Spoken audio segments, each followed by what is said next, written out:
Ce matin-là, dans ce couloir d'hôpital, j'ai compris que la trahison peut venir de ceux qu'on a mis au monde. Je m'appelle Margot Bellamy, j'ai 70 ans, et voici l'histoire que j'aurais préféré ne jamais avoir à raconter. C'était un mardi de novembre, le genre de journée grise où Paris semble retenir son souffle. J'étais venue à l'hôpital Saint-Louis pour des examens de routine. Mon cœur, disait le médecin, méritait qu'on y prête attention. À 70 ans, on ne négocie plus avec ces choses-là. J'attendais dans ma chambre, vêtue de cette blouse d'hôpital qui vous fait sentir vulnérable, quand Delphine est entrée. C'était l'infirmière en chef, une femme d'une 50aine d'années au regard franc. Ce jour-là, son visage était pâle. Elle a refermé la porte derrière elle. Puis, elle l'a verrouillée. Mon cœur s'est serré. « Madame Bellamy » a-t-elle murmuré en s'approchant. « Il faut que vous partiez d'ici, maintenant. » J'ai cligné des yeux, confuse. « Pardon ? Mais mes examens ?» Elle a posé sa main sur la mienne. Ses doigts tremblaient légèrement. « Votre fils a appelé il y a 20 minutes. Jérôme, mon fils unique, 42 ans, avocat, marié, père de 2 enfants. L'homme que j'avais bercé, nourri, élevé seul après la mort de son père. Il m'a demandé de modifier votre traitement, a continué Delphine, la voix basse. De remplacer vos médicaments cardiaques par autre chose. Des substances qui auraient altéré votre perception, votre lucidité. Le sol s'est dérobé sous moi. Quoi ?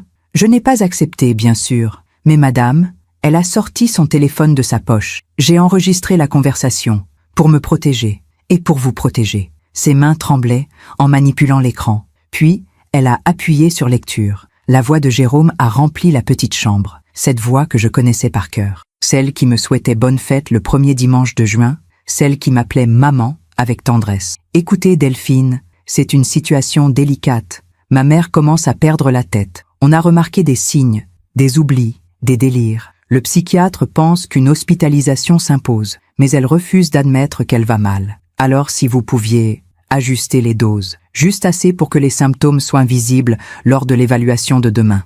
Une clinique privée viendra la chercher jeudi. C'est pour son bien, vous comprenez ? J'ai fermé les yeux. Le monde tournait. Il a précisé les molécules, a ajouté Delphine doucement. Des substances qui provoquent confusion, hallucinations légères. Rien de mortel, juste assez pour justifier un internement psychiatrique. Mes mains se sont crispées sur le drap. Pourquoi ? Ma voix n'était qu'un souffle. Delphine a secoué la tête. Je ne sais pas, madame, mais j'ai appelé le directeur médical. Nous avons bloqué toute intervention externe sur votre dossier. Mais elle a hésité. Je ne peux pas vous protéger une fois que vous aurez quitté cet hôpital. Si votre fils a préparé ça, il ne s'arrêtera pas là. J'ai senti mes jambes flageoler. Mon fils, mon Jérôme. L'enfant que j'avais protégé des cauchemars, accompagné à l'université, soutenu lors de ses examens du barreau. Il voulait me faire interner, me faire passer pour folle. « Madame », a insisté Delphine, « vous devez partir maintenant.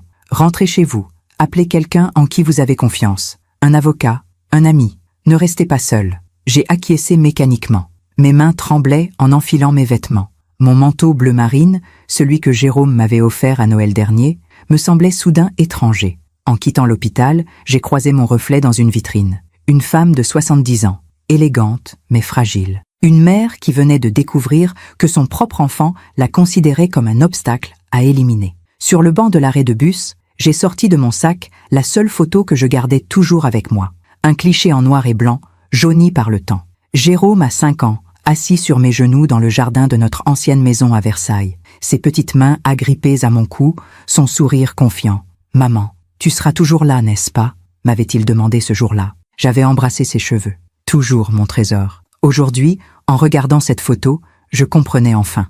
Jérôme ne voulait plus que je sois là. Et je ne savais pas encore pourquoi. Parfois, on fait confiance à ceux qui ne la méritent pas. Et vous, avez-vous déjà été déçu par quelqu'un que vous aimiez ? Racontez-moi votre histoire dans les commentaires. J'aimerais vous lire. Pour comprendre comment j'en suis arrivé là, il faut que je vous ramène en arrière. Bien avant ce mardi glacial de novembre, avant la trahison, avant la peur, il faut que je vous parle de l'époque où Jérôme était encore mon petit garçon, où notre maison sentait le pain grillé le matin et la lavande le soir, où la vie ressemblait à ce qu'elle devait être. C'était en 1983. Jérôme venait d'avoir 1 an. Nous vivions dans une jolie maison de ville à Versailles, près du parc. Mon mari, Henri, travaillait comme ingénieur chez Renault. Moi, je donnais des cours de piano à domicile. Nous n'étions pas riches, mais nous ne manquions de rien. Je me souviens de cette cuisine baignée de lumière. Les carreaux blancs, les rideaux à carreaux bleus que j'avais cousus moi-même, la grande table en bois où nous prenions tous nos repas. Jérôme dans sa chaise haute, barbouillé de compote, riant aux éclats quand Henri faisait semblant de lui voler sa cuillère. C'était mon univers, petit peut-être, mais entier. Puis Henri est mort. Un accident de voiture, un soir de décembre. Il revenait d'une réunion à Boulogne-Billancourt. Une plaque de verglas sur l'autoroute A13. 3 secondes qui ont changé toute notre existence. Jérôme avait 4 ans. Je me souviens de la façon dont il m'a regardé quand je le lui ai annoncé. Ses grands yeux noisettes, identiques à ceux de son père, cherchant dans mon visage une explication que je ne pouvais pas lui donner. « Papa dort ?» avait-il demandé, la voix toute petite. J'avais serré ses petites mains dans les miennes. « Papa est parti au ciel, mon chéri. Mais il nous regarde, et il t'aime très fort. » Cette nuit-là, Jérôme s'est endormi dans mon lit, recroquevillé contre moi. Et pendant des années, il a continué. Comme si la chaleur de mon corps pouvait combler le vide laissé par Henri. Les premiers mois après la mort de mon mari ont été d'une difficulté que je ne peux pas vraiment décrire. Il y avait les factures qui s'empilaient, les démarches administratives interminables, les nuits blanches à essayer de comprendre comment j'allais élever seul un petit garçon. Mes cours de piano ne suffisaient plus. J'ai dû vendre la maison de Versailles. Nous avons emménagé dans un appartement plus modeste, dans le 16e arrondissement de Paris. 3 pièces au 4e étage sans ascenseur, mais avec une vue sur les toits qui m'apaisait les soirs de tristesse. Jérôme est devenu ma raison de vivre. Chaque matin, je me levais pour lui. Je préparais son petit déjeuner. Toujours des tartines beurrées avec de la confiture d'abricot, celle qu'il préférait. Je l'accompagnais à l'école primaire Sainte-Geneviève, à 2 rues de chez nous. Je le regardais franchir la grille, son cartable trop grand sur son dos, et je restais là jusqu'à ce qu'il disparaisse dans le bâtiment. L'après-midi, j'enchaînais les leçons de piano. Madame Durand à 14h, Monsieur Lefebvre à 16h, la petite Amélie à 17h30. Entre 2 élèves, je courais faire les courses, préparer le dîner, vérifier les devoirs de Jérôme. Le soir, nous nous retrouvions tous les deux dans notre petit salon. Lui faisait ses exercices de mathématiques sur la table basse pendant que je corrigeais des partitions. Puis nous dînions ensemble, souvent des plats simples, blanquettes de veau, gratin dauphinois, pot-au-feu le dimanche, des recettes que ma mère m'avait apprises. Après le repas, je lui lisais une histoire, toujours la même routine, pyjama, brossage de dents, puis je m'asseyais au bord de son lit et j'ouvrais un livre. Il adorait Le Petit Prince. Nous l'avons lu ensemble au moins 20 fois. « Maman !» me demandait-il souvent avant de s'endormir. « Quand je serai grand, je pourrai te protéger comme papa le faisait ?» Je caressais ses cheveux bruns, si doux sous mes doigts. « Tu me protèges déjà, mon trésor, rien que par ta présence. » Il souriait, rassuré, et fermait les yeux. Ces années-là ont été épuisantes, mais elles ont aussi été les plus belles de ma vie. Parce que Jérôme et moi, nous étions une équipe, nous deux, contre le monde. Nous nous suffisions. Jérôme était un enfant brillant, curieux, appliqué, sensible. À l'école, ses professeurs me convoquaient régulièrement pour me dire qu'il avait un potentiel exceptionnel. En 5e, il a remporté le concours départemental de mathématiques. En 3e, il a été admis au lycée Henri IV, l'un des plus prestigieux de France. J'étais si fière. Chaque soir, je m'endormais en remerciant le ciel de m'avoir donné ce fils. Cet enfant qui ressemblait tant à Henri, la même intelligence vive, le même sérieux, mais qui avait aussi quelque chose de moi, une douceur, une attention aux autres. Quand il a eu 16 ans, Jérôme m'a prise dans ses bras un soir, sans raison particulière. « Merci maman », avait-il murmuré, « pour tout ce que tu as fait. Je sais que ça n'a pas été facile, mais un jour, je te rendrai tout ça, je te le promets. » J'avais senti des larmes me monter aux yeux. « Tu n'as rien à me rendre, mon chéri. Tu es là, c'est tout ce qui compte. » Il avait souri, ce sourire doux qui me rappelait tant Henri. Puis la vie a continué. Jérôme a brillé au lycée. Il a décroché son baccalauréat avec mention très bien. Puis il a intégré la faculté de droit de Paris-Panthéon-Assas. Il voulait devenir avocat, comme son grand-père paternel qu'il n'avait jamais connu. « Je veux défendre les gens, maman », m'avait-il expliqué un dimanche, attablé dans notre cuisine. Être utile, faire la différence. J'avais posé ma main sur la sienne. « Tu feras un avocat extraordinaire, j'en suis certaine. » Et il l'est devenu. À 28 ans, Jérôme a obtenu son diplôme avec les félicitations du jury. À 30 ans, il a intégré un cabinet réputé spécialisé en droit des affaires. À 32 ans, il est devenu associé. Entre-temps, il avait rencontré Camille. Je me souviens du jour où il me l'a présentée. C'était un samedi après-midi, dans un café près de Notre-Dame. Camille était une jeune femme élégante, blonde, issue d'une famille aisée de Neuilly-sur-Seine. Elle travaillait dans la communication pour une grande entreprise de cosmétiques. Elle était polie, souriante, mais j'avais senti, dès les premières minutes, qu'elle me jugeait, mon manteau un peu défraîchi, mes mains marquées par les années de ménage et de piano. Mon accent, peut-être, qui trahissait mes origines modestes, je suis née à Limoges, fille d'un ouvrier porcelainier. Enchantée, Madame Bellamy, avait-elle dit en me serrant la main. Jérôme m'a tellement parlé de vous, mais son sourire ne montait pas jusqu'à ses yeux.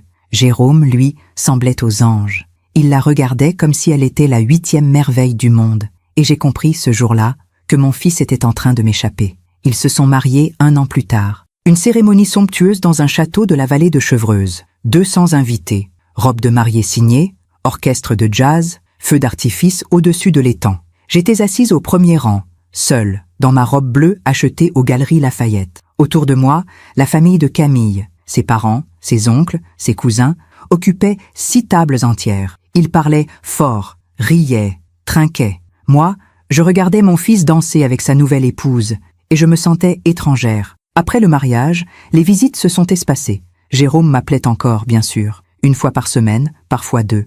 Mais nos conversations devenaient de plus en plus courtes. « Ça va, maman? Tout va bien?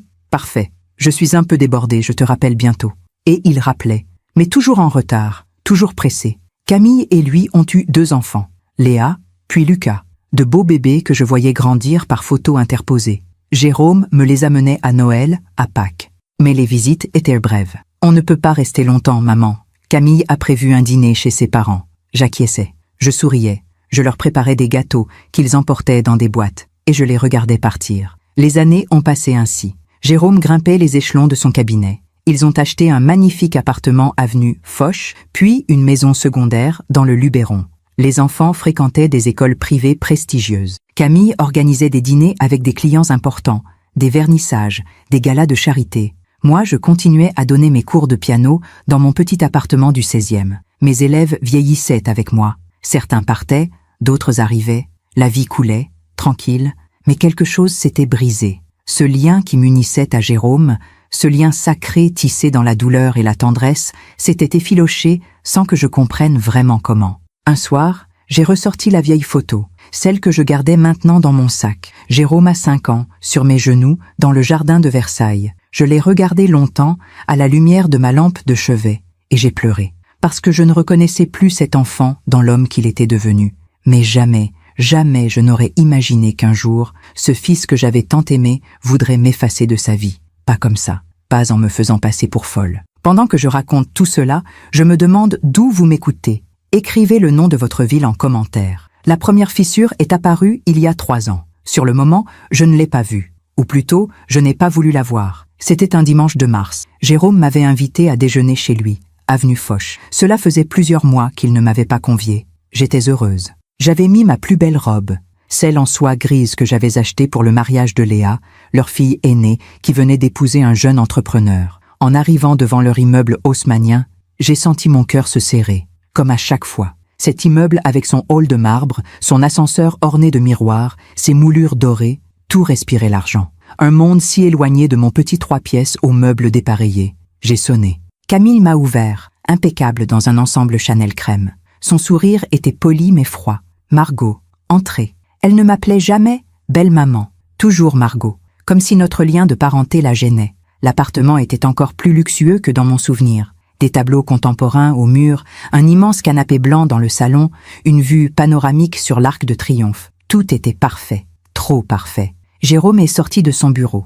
Il portait un pull en cachemire bordeaux et un pantalon beige. Il avait pris un peu de poids ces dernières années, mais il restait élégant, distingué. « Maman », a-t-il dit en m'embrassant sur les joues. Son geste était machinal, rapide. « Bonjour mon chéri, merci de m'avoir invité. C'est normal. Viens, on va passer à table. » Nous nous sommes installés dans la salle à manger. Une longue table en noyer ciré, des chaises Louis XVI, de la vaisselle en porcelaine de Limoges. Camille avait préparé un rôti d'agneau avec des légumes grillés. Tout était délicieux, évidemment. Léa et Lucas n'étaient pas là. Ils ont leur propre vie maintenant, avait expliqué Jérôme. Léa et son mari voyageaient en Thaïlande. Lucas était en stage à Londres. Je me suis sentie un peu triste. J'aurais aimé les voir. Le déjeuner s'est déroulé dans une conversation polie. Jérôme me parlait de son cabinet, de ses dossiers. Camille évoquait une exposition qu'elle avait organisée pour une marque de luxe. Je les écoutais, hochant la tête, souriant au bon moment. Mais je me sentais transparente. Puis, au moment du café, Jérôme a posé sa tasse et m'a regardé. Maman, il faut qu'on parle de quelque chose d'important. Mon cœur a fait un bond. Son ton était sérieux. Oui, mon chéri. Il a échangé un regard avec Camille. Elle a hoché la tête, comme pour l'encourager. Voilà. Camille et moi, on s'inquiète pour toi. J'ai cligné des yeux, surprise. Vous vous inquiétez? Mais pourquoi? Tu vis seule, maman. Tu as 67 ans. Cet appartement au 4e étage, sans ascenseur. Si tu tombais, si tu avais un malaise, personne ne serait là pour t'aider. J'ai senti une boule se former dans ma gorge. Mais je vais très bien, Jérôme. Je monte et descends ces escaliers tous les jours depuis 30 ans. Et puis, j'ai mes élèves, j'ai ma routine. Justement, a coupé Camille, sa voix douce mais ferme. Ces leçons de piano, tu ne crois pas qu'il serait temps d'arrêter? Tu as l'âge de la retraite, Margot. Tu devrais te reposer, profiter. Je les ai regardés, décontenancés. Mais j'aime donner mes cours, c'est ma vie. Sans ça, qu'est-ce que je ferais de mes journées? Jérôme s'est penché vers moi, les mains jointes sur la table. Maman, écoute, on a réfléchi, on a trouvé une solution. Une solution? Une résidence pour seniors, à Neuilly. Un endroit magnifique, moderne, avec des activités, une équipe médicale disponible 24 heures sur 24. Tu aurais ton propre appartement, bien sûr, mais tu ne serais plus seule. Tu pourrais te faire des amis, participer à des ateliers, vivre tranquille. Le monde s'est arrêté de tourner. Une résidence pour seniors. Il voulait me mettre dans une résidence. Mais je ne veux pas partir de chez moi, ai-je murmuré, la voix tremblante. Mon appartement, c'est tout ce qu'il me reste de notre ancienne vie, de ton père, de toi, quand tu étais petit. Jérôme a soupiré, comme si j'étais une enfant têtue. Maman, sois raisonnable. Cet appartement est un poids pour toi. Et puis, soyons honnêtes, tu n'as pas les moyens de l'entretenir correctement. Les peintures s'écaillent, la plomberie est vieille. Ces mots m'ont transpercé comme des lames. Je sais que ce n'est pas aussi luxueux qu'ici, ai-je dit, une pointe d'amertume dans la voix. Mais c'est chez moi. Camille a posé sa main sur celle de Jérôme, comme pour le calmer. Personne ne dit ça pour te blesser, Margot. On veut juste ce qu'il y a de mieux pour toi. Cette résidence, c'est du haut de gamme. Tu aurais une vue sur le parc de Bagatelle, un piano dans la salle commune. Tu pourrais même donner des petits concerts pour les autres résidents. J'ai secoué la tête, les larmes aux yeux. Non, je ne veux pas. Le silence est tombé sur la table. Jérôme a froncé les sourcils. Maman, j'ai dit non, Jérôme. Je ne quitterai pas mon appartement. Pas maintenant. Peut-être un jour, quand je serai vraiment trop vieille. Mais pas aujourd'hui. Il a serré les mâchoires. J'ai vu passer quelque chose dans son regard. Une lueur froide, fugitive. Très bien, a-t-il dit finalement, d'un ton sec. On n'en parle plus. Mais je savais que ce n'était pas vrai. Le reste du déjeuner s'est déroulé dans une tension palpable. Nous avons fait semblant de discuter de choses anodines. La météo, les vacances, la politique. Mais l'atmosphère était lourde. Quand je suis partie, Jérôme m'a embrassé du bout des lèvres. « Réfléchis quand même à ce qu'on t'a dit », a-t-il murmuré. J'ai hoché la tête, sans rien promettre. Dans le métro qui me ramenait chez moi, j'ai senti les larmes couler le long de mes joues. Les gens autour de moi regardaient ailleurs, gênés par cette vieille femme qui pleurait en silence. Ce soir-là, assise dans mon salon, j'ai regardé autour de moi. Cet appartement que Jérôme trouvait vétuste. Ce canapé bleu usé où il s'allongeait quand il était adolescent pour réviser ses examens. Cette bibliothèque où s'alignaient ses livres d'enfance. Ce piano droit où il avait appris ses premières gammes avant de décider que la musique n'était pas sa voix. Chaque objet ici racontait notre histoire. Et il voulait que je laisse tout ça derrière moi. Pourquoi? J'ai essayé de me convaincre qu'il s'inquiétait vraiment pour moi. Que c'était de l'amour maladroit. Mais au fond de moi, une petite voix chuchotait autre chose. Une voix que je refusais encore d'entendre. Les semaines ont passé. Jérôme ne m'a pas rappelé. C'était inhabituel. D'habitude, même dans ces périodes les plus chargées, il trouvait toujours 5 minutes pour prendre des nouvelles. Là, rien. 1 mois, puis 2. J'ai fini par l'appeler moi-même. Il a décroché à la 3e sonnerie. « Allô? Jérôme, c'est maman. »« Ah, salut maman. » Sa voix était distante. Je voulais juste savoir comment tu allais. Ça fait longtemps qu'on ne s'est pas parlé. Je suis débordée, maman. Le cabinet, les enfants, Camille qui organise une soirée de gala pour son entreprise, tu sais ce que c'est. Oui, bien sûr. Mais peut-être qu'on pourrait se voir, un café, un déjeuner rapide. Il a soupiré. Je vais voir, je te rappelle. Il n'a pas rappelé. C'est devenu un schéma. J'appelais, il répondait poliment mais froidement, promettait de me rappeler, ne le faisait jamais. Puis un jour, 3 mois après ce fameux déjeuner, j'ai reçu un courrier recommandé. En l'ouvrant, mes mains tremblaient. C'était une lettre du notaire de la famille Bellamy. Maître Garnier, un homme que je connaissais depuis des années. Chère Madame Bellamy, suite à la demande de votre fils, Monsieur Jérôme Bellamy, je me permets de vous contacter concernant la succession de feu Henri Bellamy. Comme vous le savez, votre défunt mari avait stipulé dans son testament que vous auriez l'usufruit de l'appartement de Versailles jusqu'à votre décès, après quoi la pleine propriété reviendrait à votre fils unique. Cependant, lors de la vente de cet appartement en 1987, la somme obtenue a été en partie réinvestie dans votre appartement actuel du 16e arrondissement, ainsi que dans un portefeuille d'actions et d'obligations géré par la Société Générale. Monsieur Jérôme Bellamy souhaite clarifier la situation patrimoniale et demande un état complet des actifs vous appartenant ainsi qu'une évaluation de votre appartement actuel. Je reste à votre disposition pour toute question. Cordialement, Maître Garnier. J'ai relu la lettre 3 fois, incapable d'y croire. Jérôme demandait un état de mes biens. Pourquoi? Henri m'avait légalement tout laissé. L'usufruit, certes, mais tout de même. J'avais le droit de vivre dans cet appartement jusqu'à ma mort, et mes quelques économies, à peine 50 000 € placés en actions, m'appartenaient. Je les avais gagnés avec mes leçons de piano. Pourquoi Jérôme demandait-il un inventaire? Une pensée glaciale m'a traversée. Il voulait savoir combien je valais. Non, c'était impossible. Mon fils ne pouvait pas être aussi calculateur. J'ai appelé Maître Garnier. Il m'a reçu 2 jours plus tard dans son étude, rue de Rivoli. « Madame Bellamy, m'a-t-il dit avec un sourire gêné, je comprends votre surprise, mais votre fils est dans son droit. En tant qu'héritier présomptif, il peut demander une clarification patrimoniale, surtout si quoi? Il a toussé, mal à l'aise. Surtout s'il estime que vous pourriez, disons, dilapider l'héritage familial. Mon sang s'est glacé. Dilapider? Mais je vis avec ma pension de retraite et mes cours. Je n'ai jamais touché à ce capital. Je sais, madame, je sais. Mais légalement, il a le droit de poser la question. Je suis sortie de cette étude avec une sensation de nausée. Jérôme me surveillait. Il évaluait mes biens, comme si j'étais déjà morte. Le soir même, j'ai ressorti tous mes papiers. Les relevés bancaires, les actes de propriété, les documents d'assurance vie. J'ai tout étalé sur la table de ma cuisine. 53 000 € en actions. Un appartement estimé à environ 400 000 €. Une petite assurance vie de 20 000 €. Au total, environ 473 000 €. Ce n'était pas une fortune. Mais pour Jérôme et Camille, habitués à leurs millions, cela devait représenter, quoi? Des vacances supplémentaires? Une nouvelle voiture? Une rénovation de leur maison dans le Luberon? J'ai senti la colère monter en moi, puis la tristesse, puis une forme de dégoût. Mon fils comptait mon argent pendant que j'étais encore en vie. J'ai regardé la photo de Jérôme enfant, posée sur le buffet, ce petit garçon qui me promettait de me protéger, qui disait qu'il me rendrait tout ce que j'avais fait pour lui. Qu'était-il devenu? Cette nuit-là, je n'ai pas dormi, et c'est à partir de ce moment-là que tout a commencé à s'accélérer. Les coups de téléphone de Jérôme sont devenus encore plus rares. Quand je l'appelais, il ne répondait plus. Il me renvoyait des messages courts, « Désolé, en réunion, pas dispo.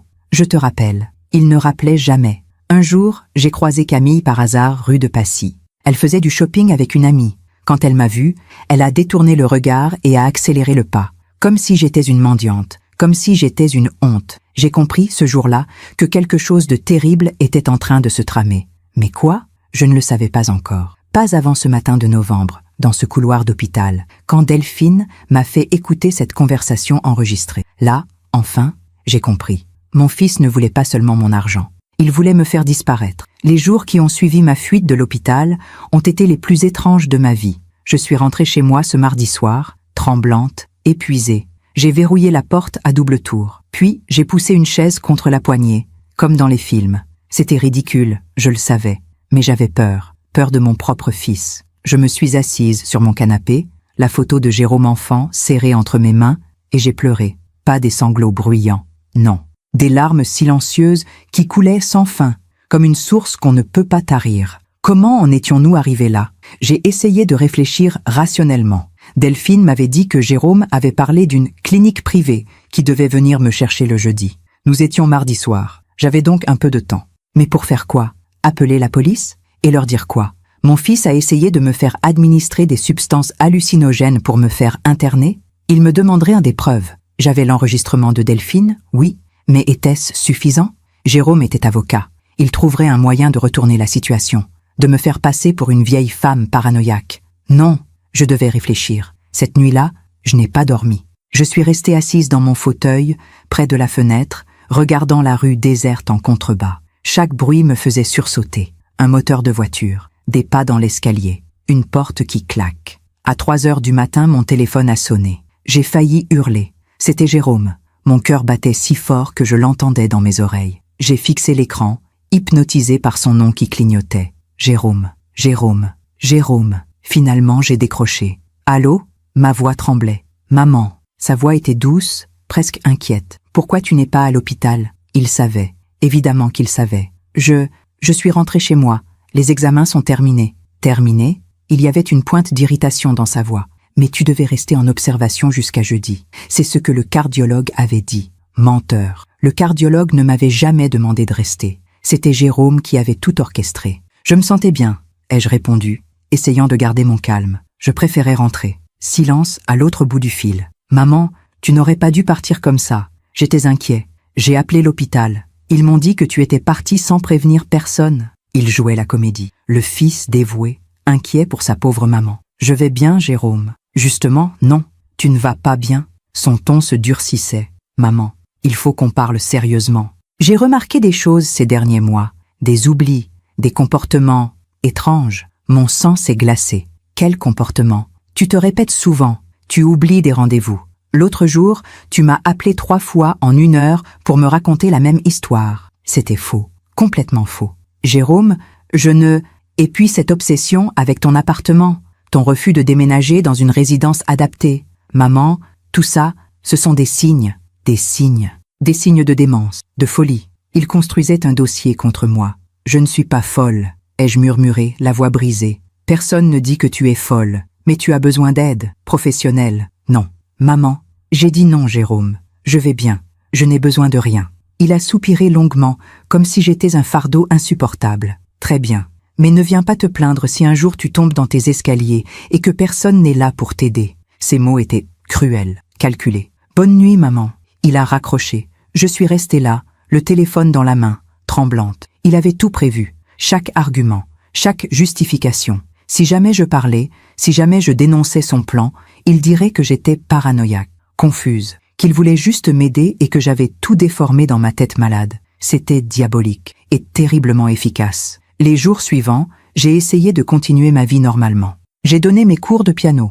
Madame Petit le mercredi après-midi, Monsieur Fournier le jeudi matin, la petite Sophie le vendredi après l'école. Je me concentrais sur les partitions, sur les doigtés, sur les erreurs de tempo. Comme si ma vie n'était pas en train de s'effondrer. Mais j'avais du mal à me concentrer. Chaque fois que quelqu'un sonnait à ma porte, je sursautais. Chaque fois que le téléphone sonnait, je vérifiais le nom avant de répondre. Je dormais mal. Je mangeais à peine. Madame Petit l'a remarqué. « Margot, vous allez bien ?»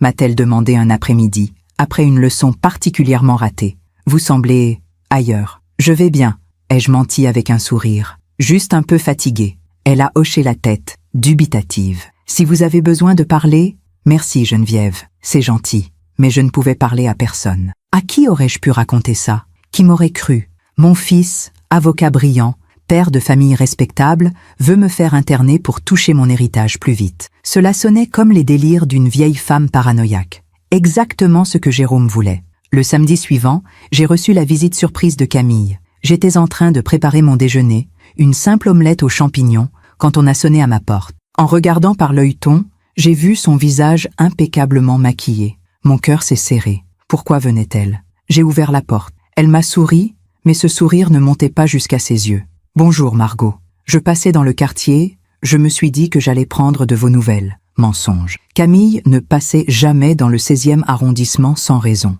Elle habitait avenue Foch, certes dans le même arrondissement, mais à des kilomètres de mon modeste quartier. « Entre !» ai-je dit, m'effaçant pour la laisser passer. Elle est entrée, balayant mon appartement du regard. Son nez s'est légèrement plissé, comme si une odeur désagréable flottait dans l'air. Pourtant, je faisais toujours très attention à la propreté. « Je ne vous dérange pas ?» a-t-elle demandé poliment. « Non, non, je m'apprêtais juste à déjeuner. »« Vous voulez quelque chose? Un café? » ?»« Volontiers. » Je suis allée préparer du café dans ma petite cuisine. Mes mains tremblaient légèrement en remplissant la cafetière italienne. J'entendais Camille marcher dans le salon, ses talons claquant sur le parquet. Quand je suis revenue avec 2 tasses, elle était debout devant ma bibliothèque, observant les vieux livres alignés. Vous avez beaucoup de choses ici, a-t-elle remarqué. Beaucoup de souvenirs. Oui, toute une vie. Elle s'est assise délicatement sur le bord de mon canapé, comme si elle craignait de se salir. J'ai posé les tasses sur la table basse. Margot, je vais être directe avec vous. Son ton était devenu froid, professionnel. Jérôme est très inquiet. Je sais. Il me l'a dit. Il m'a raconté que vous êtes parti de l'hôpital sans prévenir, que vous refusez de vous faire suivre médicalement, que vous rejetez toute aide. J'ai serré mes mains sur mes genoux. Je n'ai pas besoin d'aide. Vous en êtes sûre? Elle a pris une gorgée de café, ses yeux bleus fixés sur moi. Parce que franchement, Margot, vous ne nous facilitez pas la tâche. Jérôme travaille énormément. Il a des responsabilités énormes. Les enfants ont leur propre vie. Et vous vous accrochez à cet appartement, à cette vie. Cette vie est la mienne, ai-je coupé, sentant la colère monter. C'était la vôtre, a-t-elle corrigé doucement. Mais les temps changent. Vous vieillissez, Margot. C'est normal. Tout le monde vieillit. Mais refuser de voir la réalité, c'est... Je ne refuse rien. Je vis ma vie comme je l'entends. Elle a soupiré, comme si elle parlait à une enfant têtue. Écoutez, Jérôme a pris rendez-vous avec un psychiatre, un excellent professionnel, Dr Morel. Il exerce dans le 16e, pas loin d'ici. Il voudrait juste vous rencontrer, discuter un peu, rien de grave, juste un bilan. Un psychiatre, évidemment. Je n'irai pas, ai-je dit fermement. Le visage de Camille s'est durci. Vous n'avez pas le choix, Margot. Comment ça, je n'ai pas le choix? Elle a posé sa tasse sur la table, son regard glacial. Parce que si vous refusez de vous faire aider volontairement, Jérôme sera obligé de prendre des mesures légales. Une mise sous tutelle, par exemple, pour votre propre protection.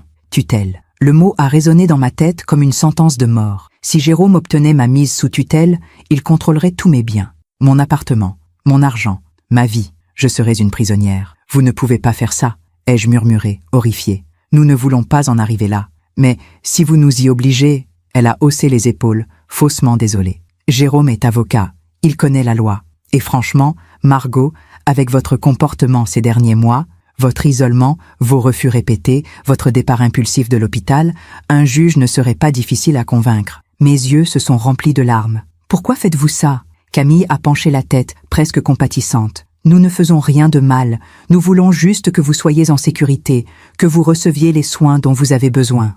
Mensonge. Tout était mensonge. Mais je ne pouvais rien dire, rien faire, parce qu'elle avait raison sur un point. Jérôme connaissait la loi. Il savait comment manipuler le système. Et moi, je n'étais qu'une vieille femme seule. Réfléchissez, a-t-elle dit en se levant. Le rendez-vous avec le docteur Morel est mardi prochain, 14 h. L'adresse est dans ce papier. Elle a sorti une carte de visite de son sac Hermès et l'a posée sur la table. Si vous ne venez pas, nous serons obligés d'aller plus loin. Elle est partie sans un au revoir. J'ai entendu ses talons descendre les escaliers, puis la porte de l'immeuble claquer. Je me suis effondrée sur le canapé, secouée de sanglots. Ils avaient tout prévu. Le psychiatre qui constaterait ma prétendue démence. La tutelle qui me priverait de toute autonomie. L'internement qui me ferait disparaître. Et personne ne me croirait. Parce que qui croirait une vieille femme contre un avocat brillant et sa belle épouse issue de la haute bourgeoisie? Cette nuit-là, j'ai ressenti quelque chose que je n'avais jamais ressenti auparavant. De la haine, pas de la colère, pas de la déception, de la haine pure. Pour Camille, qui me regardait comme une vieille chose encombrante. Pour Jérôme, qui trahissait tout ce que nous avions partagé. Mais surtout, de la haine pour moi-même. Parce que j'avais été faible. Parce que j'avais accepté le mépris, l'éloignement, les humiliations.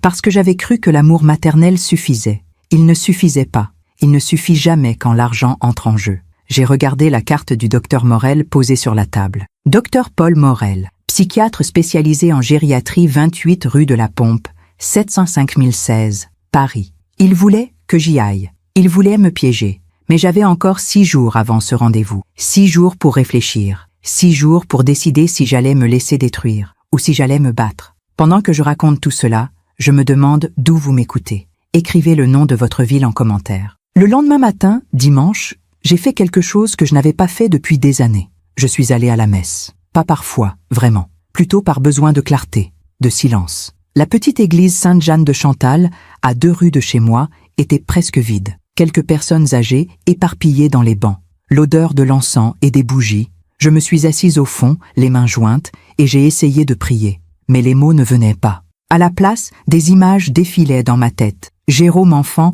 riant aux éclats dans le jardin de Versailles. Jérôme adolescent, me serrant dans ses bras après son bac. Jérôme adulte, froid et distant, comptant mes biens comme on compte des pièces de monnaie. Où était passé mon fils? À quel moment l'avais-je perdu? Après la messe, je suis sorti dans le froid parisien de novembre. Les feuilles mortes craquaient sous mes pas. Le ciel était gris, lourd. En rentrant chez moi, j'ai croisé Madame Laurentin, ma voisine du 3e étage. Une femme de 80 ans, veuve elle aussi, toujours élégante, avec son chignon blanc et ses broches anciennes. « Bonjour Margot », m'a-t-elle lancé joyeusement. « Vous allez bien ?»« Oui, oui. Et vous ?»« Oh, vous savez, à mon âge, on ne se plaint pas tant qu'on peut encore marcher. » Elle a ri. « D'ailleurs, j'ai croisé une jeune femme blonde qui sortait de chez vous hier. Votre belle-fille, peut-être ? Oui, Camille. Quelle élégance. On sent la grande famille. » Elle a penché la tête, curieuse. « Tout va bien ?» J'ai hésité. Madame Laurentin était gentille, discrète. Mais pouvais-je lui faire confiance ? « Tout va bien,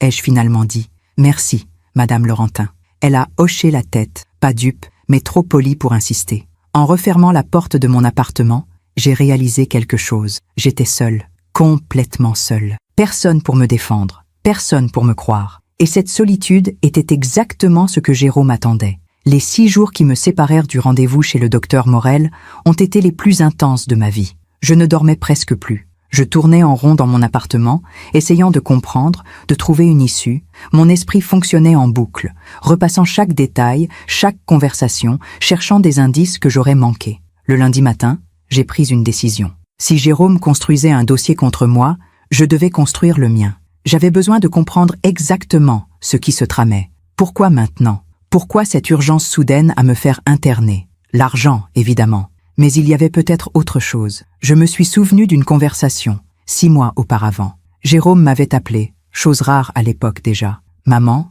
j'ai besoin que tu signes des papiers. » « Quels papiers ? » « Des documents pour la banque. Une procuration, en cas d'urgence. Si jamais il t'arrivait quelque chose, je pourrais gérer tes comptes sans complications administratives. C'est juste une précaution.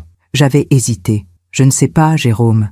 Maman, s'il te plaît. C'est pour ton bien. Imagine que tu aies un accident, que tu sois hospitalisé. Je pourrais payer tes factures, m'occuper de tout. » Il avait insisté tellement que j'avais fini par céder. J'avais signé. Mon Dieu, j'avais signé une procuration. Je me suis précipitée vers mon petit secrétaire, près de la fenêtre, où je rangeais tous mes documents importants. Mes mains tremblaient en fouillant dans les dossiers. Actes de propriété, relevés bancaires, documents d'assurance. Et là, je l'ai trouvé.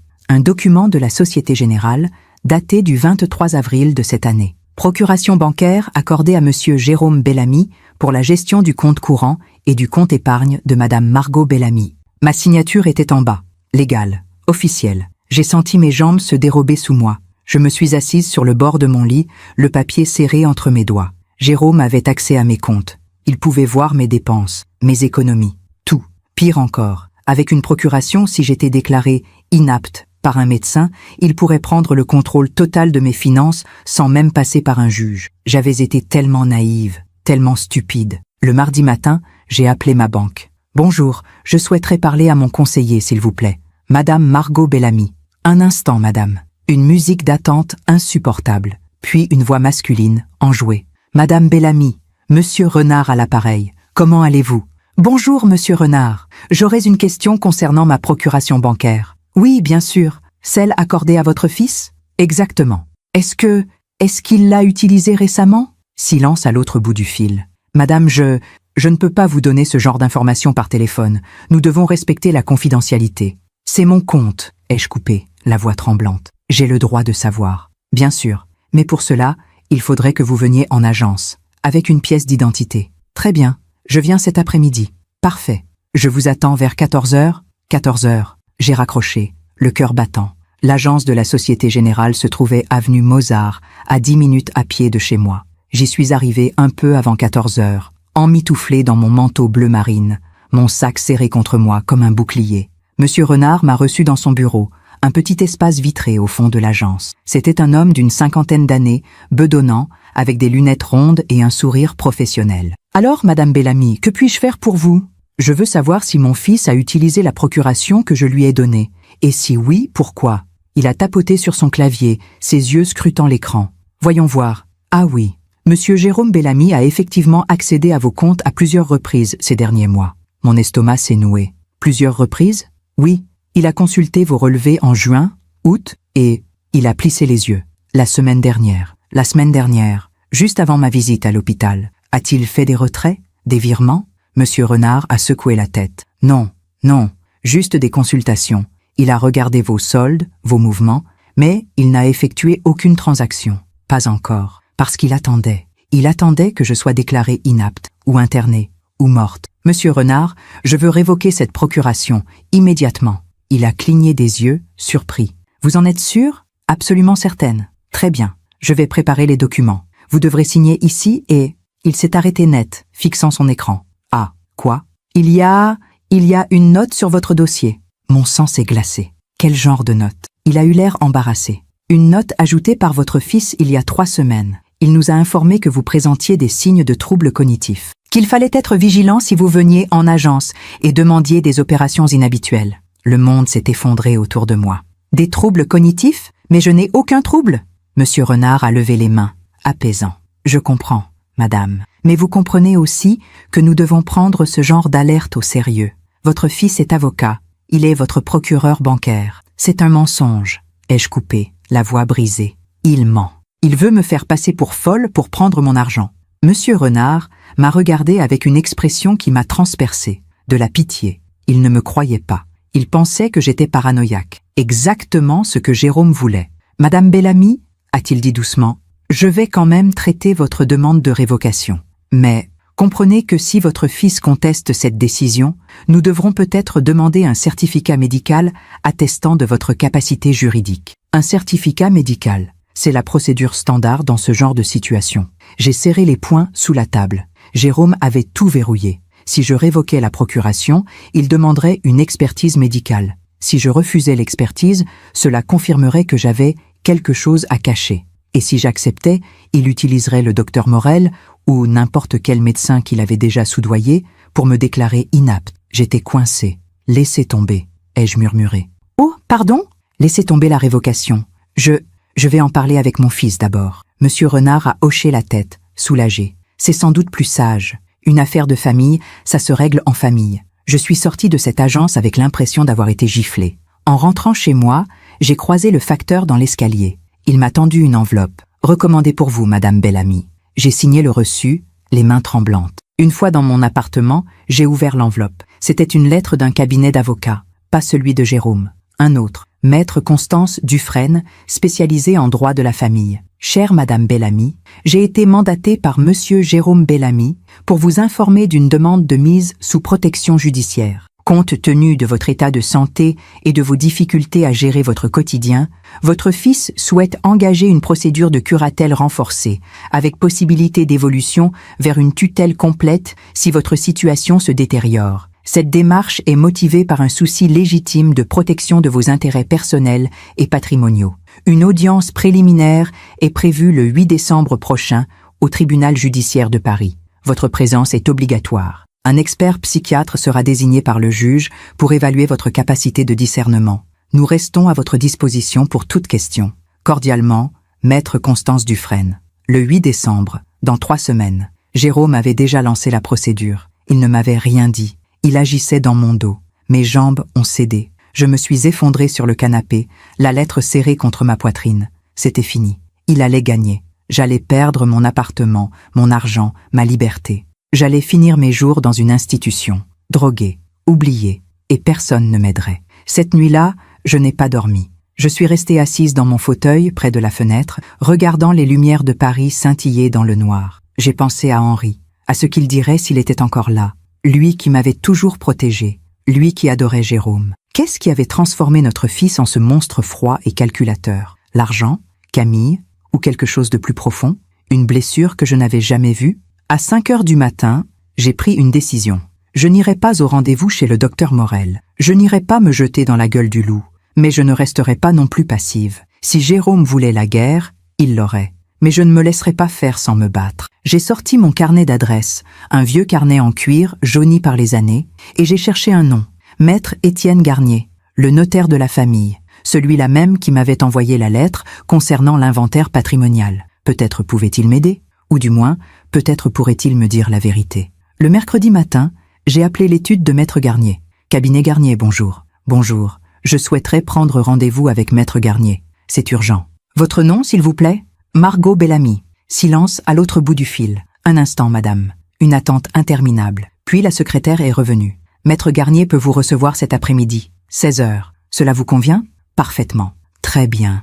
À tout à l'heure, madame Bellamy. J'ai raccroché, le cœur battant. Peut-être, enfin, j'allais comprendre. L'étude de Maître Garnier se trouvait rue de Rivoli, dans un immeuble ancien au 5e étage. J'y suis arrivé avec 15 minutes d'avance, essoufflé par la montée des escaliers. La secrétaire, une jeune femme brune aux lunettes sévères, m'a fait asseoir dans une petite salle d'attente. Des revues juridiques s'empilaient sur une table basse. Une horloge murale égrenait les secondes. À 16 heures précises, Maître Garnier est apparu. C'était un homme d'une 60aine d'années, grand, mince, avec des cheveux gris soigneusement coiffés en arrière. Il portait un costume 3 pièces et des lunettes à monture dorée. « Madame Bellamy, entrez, je vous en prie. » Son bureau était immense, des étagères chargées de codes juridiques, un bureau en acajou massif, une fenêtre donnant sur les toits de Paris. Je me suis assise en face de lui, petite et fragile, dans ce décor intimidant. « Alors, Madame Bellamy, que puis-je faire pour vous ?» J'ai inspiré profondément. « Maître, il faut que je vous parle de mon fils, de Jérôme. » Il a hoché la tête lentement. « Je vous écoute. Il essaie de me faire interner, de prendre le contrôle de mes biens. Il a lancé une procédure de curatelle sans me prévenir. » Maître Garnier a joint ses mains sous son menton, son visage indéchiffrable. « Je suis au courant. » Mon cœur s'est arrêté. « Vous êtes au courant ?» Jérôme est venu me voir il y a 1 mois. Il m'a expliqué la situation. « Quelle situation ?» Il a soupiré. « Madame, je vais être franc avec vous. Votre fils est inquiet. Il dit que vous montrez des signes de confusion mentale, que vous refusez toute aide, qu'il craint pour votre sécurité. C'est faux. » Ma voix s'est brisée. « Tout ça, c'est un mensonge. Il veut mon argent, maître. Il veut mon appartement. Il veut que je disparaisse. » Maître Garnier m'a regardé longuement. Puis il a dit quelque chose qui m'a glacé jusqu'aux os. « Madame Bellamy, avez-vous des preuves de ce que vous avancez ?» Des preuves, évidemment. Il me fallait des preuves. L'enregistrement de Delphine. Oui, mais Delphine accepterait-elle de témoigner? De se mettre en danger?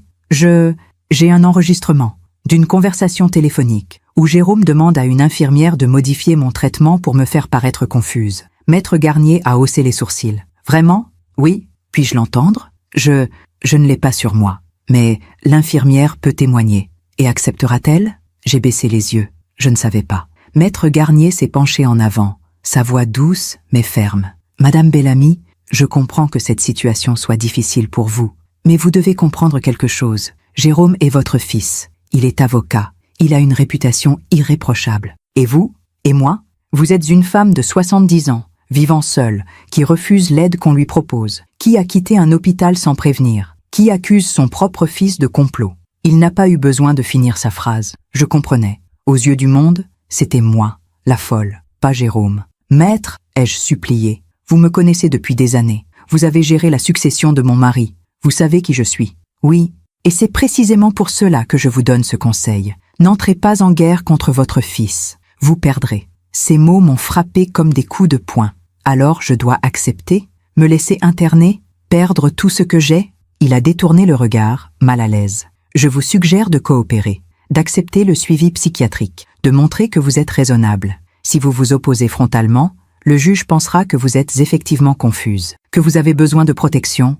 Mais c'est un piège. C'est la réalité juridique, madame. Je me suis levée, tremblante de rage et de désespoir. Vous ne m'aidez pas. Vous êtes de son côté. Maître Garnier a secoué la tête. Je ne suis du côté de personne. Je vous dis la vérité. Alors la vérité, c'est que je suis condamnée. Il n'a rien répondu. J'ai quitté son bureau, les larmes aux yeux, le monde s'effondrant autour de moi. En rentrant chez moi ce soir-là, j'ai ressenti quelque chose de nouveau. Pas de la peur, pas de la tristesse, de la lucidité, froide, implacable. Je ne pouvais compter sur personne, pas sur la banque, pas sur le notaire, pas sur la justice. J'étais seule. Mais j'avais une chose que Jérôme n'avait pas, la vérité. Et si personne ne voulait l'entendre maintenant, je trouverais un moyen de la faire éclater, d'une manière ou d'une autre. Le jeudi matin, je me suis réveillée avec une clarté d'esprit que je n'avais pas eue depuis des semaines. J'avais passé la nuit à réfléchir, à tout reconstituer. Et soudain, les pièces du puzzle se sont assemblées. L'urgence de Jérôme, sa précipitation. Cette procédure lancée maintenant, en novembre, alors qu'il aurait pu attendre des mois, des années même. Pourquoi maintenant? Il y avait forcément une raison. Je me suis levée, J'ai préparé mon café et je me suis installée à ma petite table avec mon ordinateur portable, un vieux modèle que Léa m'avait offert il y a 5 ans pour que je puisse rester connectée. Je ne l'utilisais presque jamais, je ne savais pas vraiment m'en servir. Mais aujourd'hui, j'allais apprendre. J'ai tapé maladroitement sur le clavier « Jérôme Bellamy, avocat Paris ». Plusieurs résultats sont apparus. Le site de son cabinet, des articles de presse mentionnant ses dossiers, une photo de lui lors d'un gala de charité, en smoking, Camille à son bras. Puis, en bas de la première page, un article que je n'avais jamais vu. Le cabinet Bellamy & Associés face à des difficultés financières? J'ai cliqué dessus, le cœur battant. C'était un article d'un journal économique, daté du mois de septembre. Selon nos sources, le prestigieux cabinet d'avocats Bellamy & Associés, spécialisé en droit des affaires, traverserait une période difficile, suite à la perte de plusieurs clients majeurs. L'associé principal, Jérôme Bellamy, aurait été contraint de réduire ses effectifs et de renégocier certains baux commerciaux. Si le cabinet dément officiellement toute difficulté, plusieurs acteurs du secteur confirment que la concurrence accrue et des erreurs stratégiques auraient fragilisé la structure. J'ai relu l'article 3 fois. Des difficultés financières. Jérôme était en difficulté financière. Mon Dieu, c'était donc ça. Il avait besoin d'argent. Maintenant. Pas dans 5 ans. Pas dans 10 ans. Maintenant. Et mon héritage, mes 473 000 €, représentait une bouée de sauvetage. J'ai continué mes recherches, fébrile, cliquant de lien en lien. J'ai trouvé d'autres choses. Un article sur la vente d'une propriété dans le Luberon, leur maison secondaire. Vendue en juillet pour 1 300 000 €. Pourquoi vendre une maison qu'ils adoraient? Un autre article mentionnant le départ de Camille de son poste dans la grande entreprise de cosmétiques, pour se consacrer à des projets personnels, disait le communiqué. Mais était-ce vraiment volontaire? Plus je cherchais, plus l'image se précisait. Jérôme et Camille étaient en train de couler. Le cabinet périclitait. Les revenus de Camille avaient disparu. Ils avaient dû vendre leur maison secondaire. Et maintenant, ils devaient faire face à leurs dépenses pharaoniques. L'appartement avenue Foch, les écoles privées des enfants, les voitures de luxe, les voyages, les galas. Ils étaient ruinés, ou du moins en passe de l'être. Et moi, leur vieille mère encombrante, je possédais un demi-million d'euros qu'ils ne pouvaient pas toucher tant que j'étais en vie et en pleine possession de mes facultés. Alors, ils avaient décidé de me les prendre. Je suis restée assise longtemps devant mon ordinateur, les mains tremblantes. La vérité me frappait avec une violence inouïe. Mon fils, mon propre fils, était prêt à me détruire pour de l'argent. Pas par cruauté gratuite, pas par folie, juste pour de l'argent. J'ai pensé à toutes ces années où je m'étais privée pour lui. Les hivers où j'avais baissé le chauffage pour économiser sur les factures et payer ses cours particuliers. Les robes que je n'avais pas achetées pour financer son inscription à l'université. Les nuits blanches à donner des leçons de piano supplémentaires pour qu'il ne manque de rien. Et aujourd'hui, il voulait me voler jusqu'au dernier centime. La rage est montée en moi, brûlante, pure. Mais avec la rage, il y avait aussi une étrange forme de soulagement. Parce que maintenant, je savais, je n'étais pas folle, je n'imaginais rien. Jérôme était exactement le monstre que j'avais entrevu. L'après-midi même, j'ai pris une décision audacieuse. J'allais confronter Camille, pas Jérôme. Lui, c'était un avocat, un manipulateur entraîné. Je ne ferais pas le poids face à lui. Mais Camille était différente. Sous son vernis de femme élégante et froide, j'avais toujours senti une faille, une insécurité, un besoin constant de prouver sa valeur à travers l'argent et les apparences. Peut-être que si je la confrontais directement, elle craquerait. J'ai appelé son portable. Elle a décroché à la 3e sonnerie. « Allô ?» Sa voix était méfiante. « Camille, c'est Margot. Il faut qu'on parle. Je suis occupée. Camille, s'il vous plaît. C'est important. » Silence. Puis, avec un soupir exaspéré, « Très bien. 20 minutes. Café de Flore. » Elle a raccroché avant que je puisse répondre. Le Café de Flore, boulevard Saint-Germain. Un lieu mythique, cher, où Camille aimait se montrer. J'y suis arrivée avec 10 minutes d'avance, emmitouflée dans mon vieux manteau. Les serveurs en gilet noir circulaient entre les tables. Les clients, des touristes, des intellectuels en herbe, des femmes en fourrure, sirotaient leurs expressos à 12 €. Camille est arrivée pile à l'heure, impeccable dans un tailleur Chanel beige et un sac Kelly d'Hermès au creux du bras. Elle s'est assise en face de moi sans m'embrasser, sans même me saluer. « Alors ?» a-t-elle demandé froidement. J'ai inspiré profondément. « Je sais tout. » Elle a cligné des yeux. « Vous savez quoi?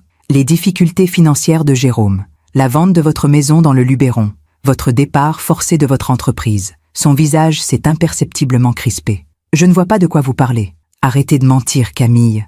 Je sais pourquoi Jérôme veut me faire interner. Pour mon argent. Pour toucher l'héritage maintenant. Parce que vous êtes au bord de la faillite. Elle a ri. Un rire sec, sans joie. Vous êtes complètement paranoïaque, Margot. Non, je suis lucide. Enfin, le serveur est venu prendre nos commandes. Camille a commandé un thé vert. Moi, rien. Quand il est reparti, Camille s'est penchée vers moi, ses yeux bleus glacials. Écoutez-moi bien, Margot.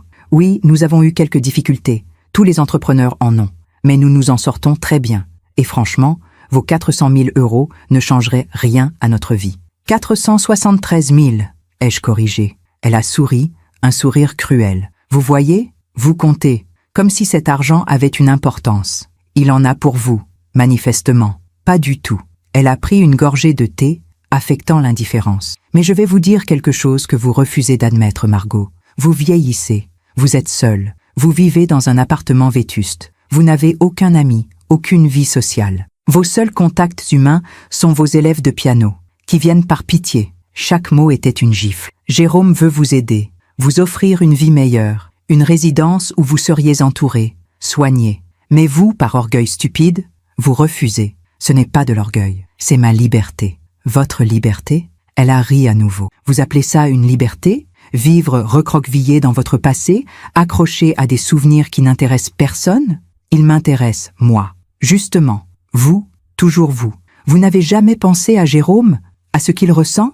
J'ai froncé les sourcils, déstabilisé. Ce qu'il ressent? Camille a posé sa tasse, son regard planté dans le mien. Vous savez ce que c'est, pour lui, de voir sa mère s'enfoncer dans la vieillesse et la solitude, de savoir qu'un jour, vous allez tomber dans cet escalier maudit et qu'on vous retrouvera des jours plus tard, morte et seule? Jérôme ne se soucie pas de ça. Il se soucie de mon argent.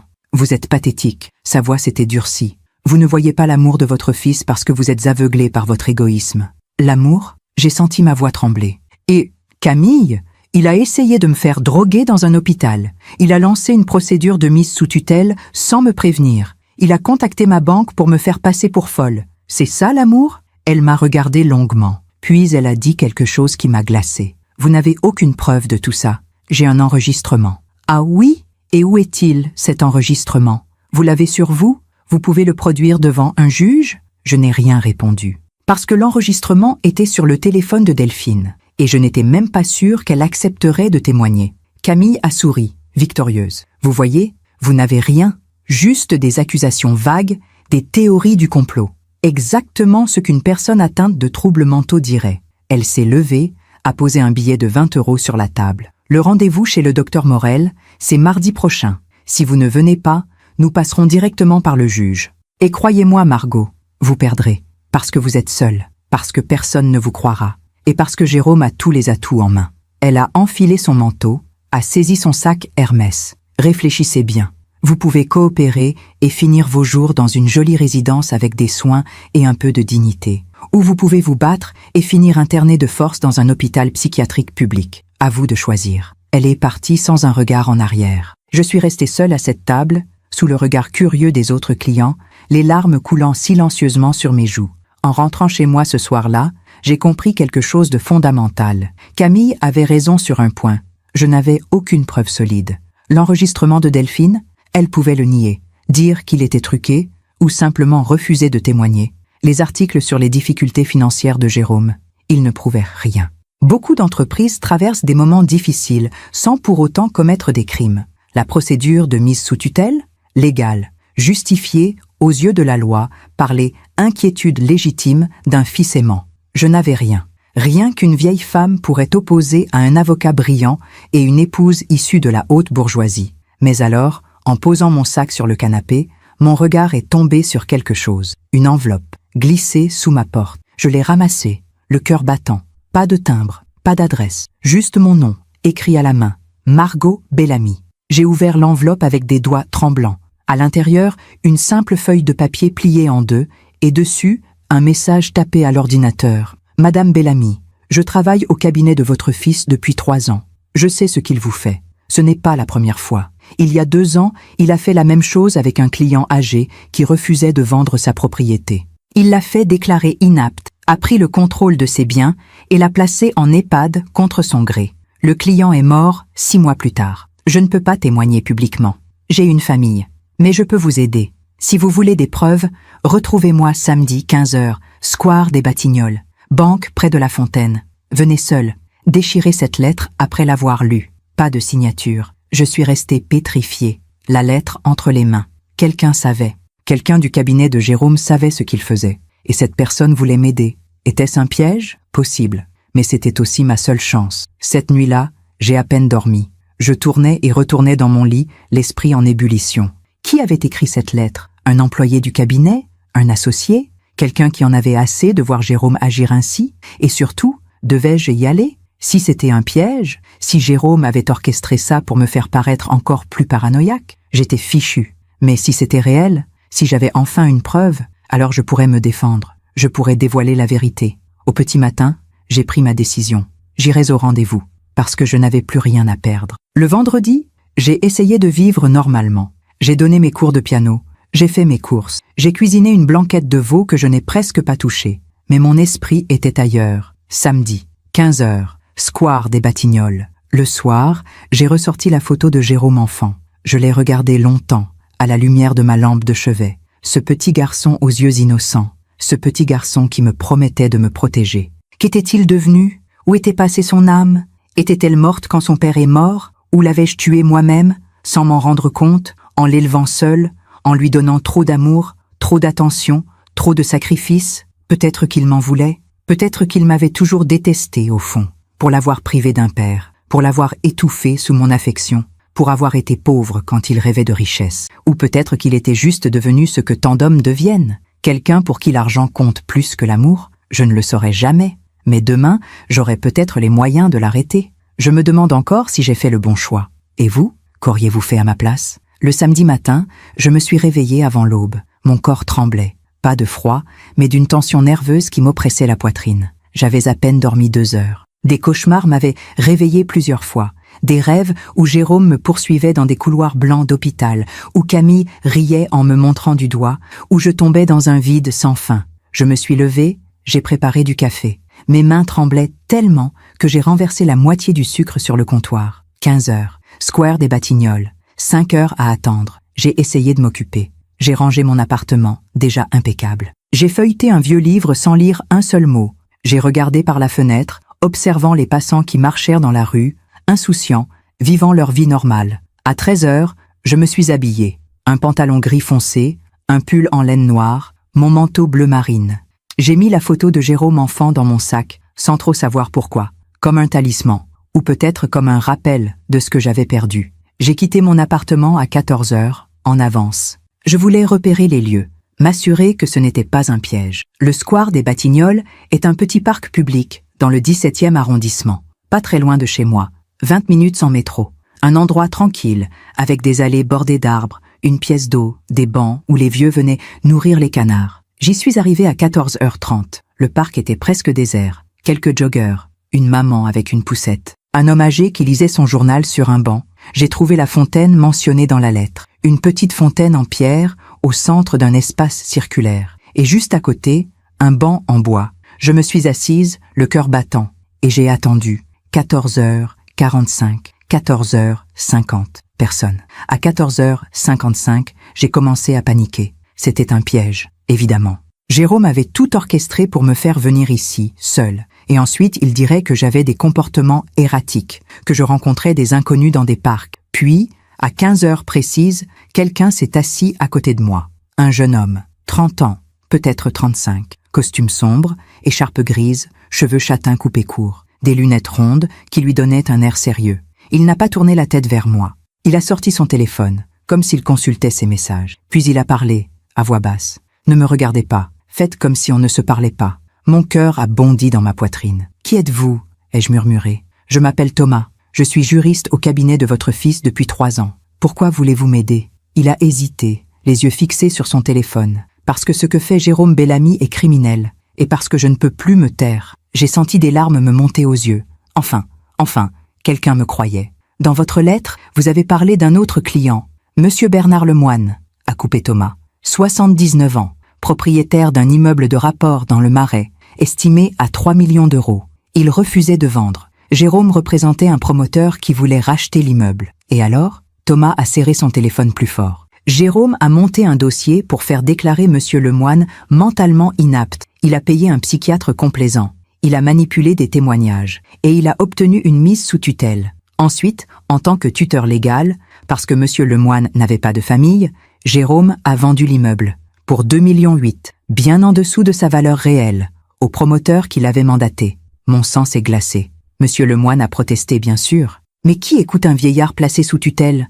On l'a interné dans un EHPAD, un endroit sinistre, en banlieue. 6 mois plus tard, il est mort. Dépression, disait le certificat. Mais moi, je sais qu'il est mort de chagrin, de désespoir. Les larmes coulaient maintenant librement sur mes joues.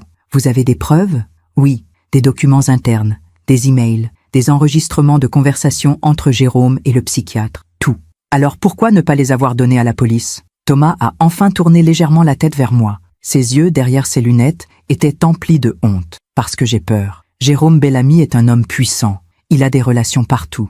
Dans la magistrature, dans la police, dans les médias. S'il apprend que c'est moi qui l'ai dénoncé, il me détruira. Ma carrière, ma famille, tout. Mais vous me donnez ces documents à moi? Oui. Parce que vous avez le droit de vous défendre. Et parce que si vous portez plainte, avec ces preuves, il ne pourra pas s'en sortir. Même avec toutes ses relations. Il a sorti une clé USB de sa poche, discrètement, sans que personne autour ne puisse voir. Tout est là-dedans. Email, enregistrement, copie de documents falsifiés, et aussi des informations sur la situation financière réelle du cabinet, les dettes, les menaces de saisie, tout. Il a posé la clé USB sur le banc, entre nous deux. Prenez-la, et allez voir un avocat, pas n'importe lequel, quelqu'un d'extérieur au réseau de Jérôme. Vous connaissez quelqu'un? Oui, Maître Sylvie Marchand. Cabinet Marchand & Lefebvre, rue du Faubourg Saint-Honoré. C'est une battante. Elle ne se laisse impressionner par personne. Dites-lui que vous venez de ma part. Elle comprendra. J'ai pris la clé USB d'une main tremblante, l'ai glissée dans mon sac. Thomas, merci. Merci infiniment. Il s'est levé, a rajusté son écharpe. Ne me remerciez pas, faites juste ce qu'il faut. Et Madame Bellamy, oui, faites attention. Jérôme est dangereux, plus que vous ne l'imaginez. Il est parti sans se retourner, ses mains enfoncées dans les poches de son manteau. Je suis resté seul sur ce banc, la clé USB serrée contre moi comme un trésor. J'avais des preuves. Enfin, j'avais des preuves. Je suis rentré chez moi en marchant vite, le cœur battant. À chaque coin de rue, je regardais derrière moi, craignant d'être suivi. Une fois dans mon appartement, j'ai verrouillé la porte, poussé une chaise contre la poignée. Puis je me suis assise devant mon ordinateur portable, les mains tremblantes. J'ai inséré la clé USB. Des dizaines de fichiers sont apparus, des PDF, des enregistrements audio, des documents Word. J'ai commencé à les ouvrir, un par un. Le premier était un email de Jérôme à un certain docteur Arnaud Girard, daté du 15 mai 2022. Cher Arnaud, concernant notre discussion d'hier soir, je confirme l'arrangement. Monsieur Lemoine doit être évalué comme présentant des troubles cognitifs sévères, incompatibles avec la gestion autonome de ses biens. Le rapport doit être prêt pour le 28 mai. Date de l'audience. En échange, comme convenu, une consultation rémunérée de 15 000 € pour votre expertise sur le dossier Montalban. Discrétion absolue, bien entendu. Cordialement, Jérôme. J'ai eu envie de vomir. Mon fils, mon propre fils, soudoyant un psychiatre. J'ai ouvert un autre document, un enregistrement audio. J'ai cliqué dessus. La voix de Jérôme a rempli la pièce. Écoute Arnaud, c'est simple. Le vieux refuse de vendre. Mon client perd patience. Si on ne fait pas bouger les choses maintenant, le deal tombe à l'eau. Et je perds mes honoraires. 300 000 €, Arnaud. 300 000 € qui nous filent entre les doigts. Une autre voix, plus hésitante. Mais Jérôme, falsifier un rapport psychiatrique, c'est quoi? Illégal? Jérôme avait ri. On ne falsifie rien. On interprète. Tu es psychiatre, tu sais très bien qu'il y a une marge d'appréciation. Tu poses les bonnes questions. Tu notes les bonnes réponses, et voilà. Et si ça se retourne contre nous? Ça ne se retournera pas. Le moine n'a pas de famille, pas d'avocat compétent. Personne ne contestera ton rapport. Mon estomac se tordait. J'ai ouvert un troisième document, un relevé bancaire du cabinet Bellamy & Associés. Les chiffres étaient catastrophiques. Dette, 2 300 000 €. Créances impayées, 1 100 000 €. Trésorerie disponible, 53 000 €. Le cabinet était au bord de la faillite. Un autre document détaillait les saisies en cours. L'appartement avenue Foch était hypothéqué. Les voitures de luxe louées, pas achetées. Les frais de scolarité des enfants impayés depuis 3 mois. Jérôme et Camille vivaient sur du crédit, sur des apparences, et ils allaient s'effondrer, à moins de trouver de l'argent. Rapidement, Mon argent.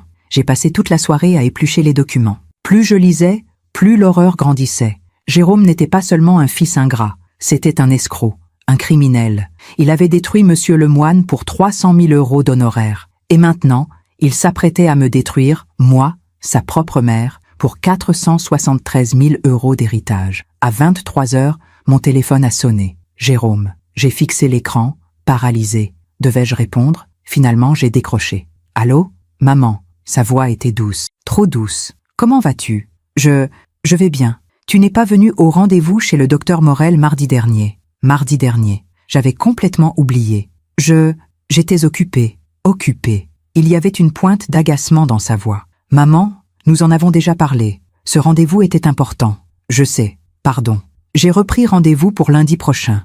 14 heures. Cette fois, j'irai avec toi, pour m'assurer que tu ne t'enfuis pas encore. Ces mots étaient enveloppés de douceur, mais l'intention était claire. Il ne me laisserait plus le choix. Jérôme. Oui, j'ai hésité. Une partie de moi voulait hurler, lui dire que je savais tout, que j'avais les preuves, que j'allais le détruire comme il avait voulu me détruire. Mais une autre partie, plus prudente, plus stratégique, m'a retenue. Si je lui montrais mes cartes maintenant, il trouverait un moyen de s'en sortir, de détruire les preuves, de me faire taire. Non, je devais être plus intelligente. Rien, ai-je finalement murmuré. Je serai là lundi. Parfait. Je passerai te chercher à 13h30. Sois prête. Il a raccroché. J'ai posé le téléphone, les mains tremblantes. Lundi. J'avais jusqu'à lundi. 2 jours pour agir. Le dimanche matin, dès 9h, j'ai appelé le cabinet Marchand & Lefebvre. Évidemment, c'était fermé. Un répondeur automatique. Cabinet Marchand & Lefebvre. Nous sommes actuellement fermés. Pour toute urgence, veuillez envoyer un email à contactermarchandelefebvre.fr. Nous vous recontacterons dans les plus brefs délais.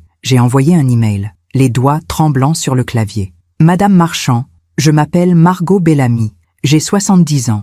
Mon fils, Jérôme Bellamy, avocat, tente de me faire interner pour prendre le contrôle de mes biens. J'ai des preuves de ses agissements criminels passés et présents. J'ai besoin d'aide, urgemment. Thomas, du cabinet Bellamy & Associés, m'a conseillé de vous contacter. Je vous en supplie, rappelez-moi.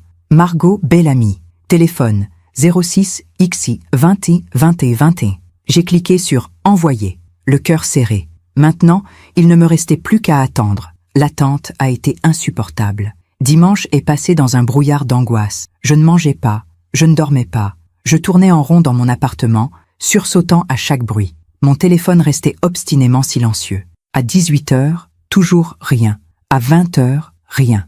À 23h, j'ai perdu espoir. Maître Marchand ne me rappellerait pas. Pourquoi le ferait-elle? J'étais une inconnue, une vieille femme avec des histoires de famille. Je me suis couchée, désespérée. Demain, Jérôme viendrait me chercher, et je n'aurais aucun moyen de me défendre. Lundi matin, à 9h, mon téléphone a sonné. Je me suis réveillée en sursaut, le cœur battant. Un numéro inconnu. J'ai décroché, la voix rauque. Allô?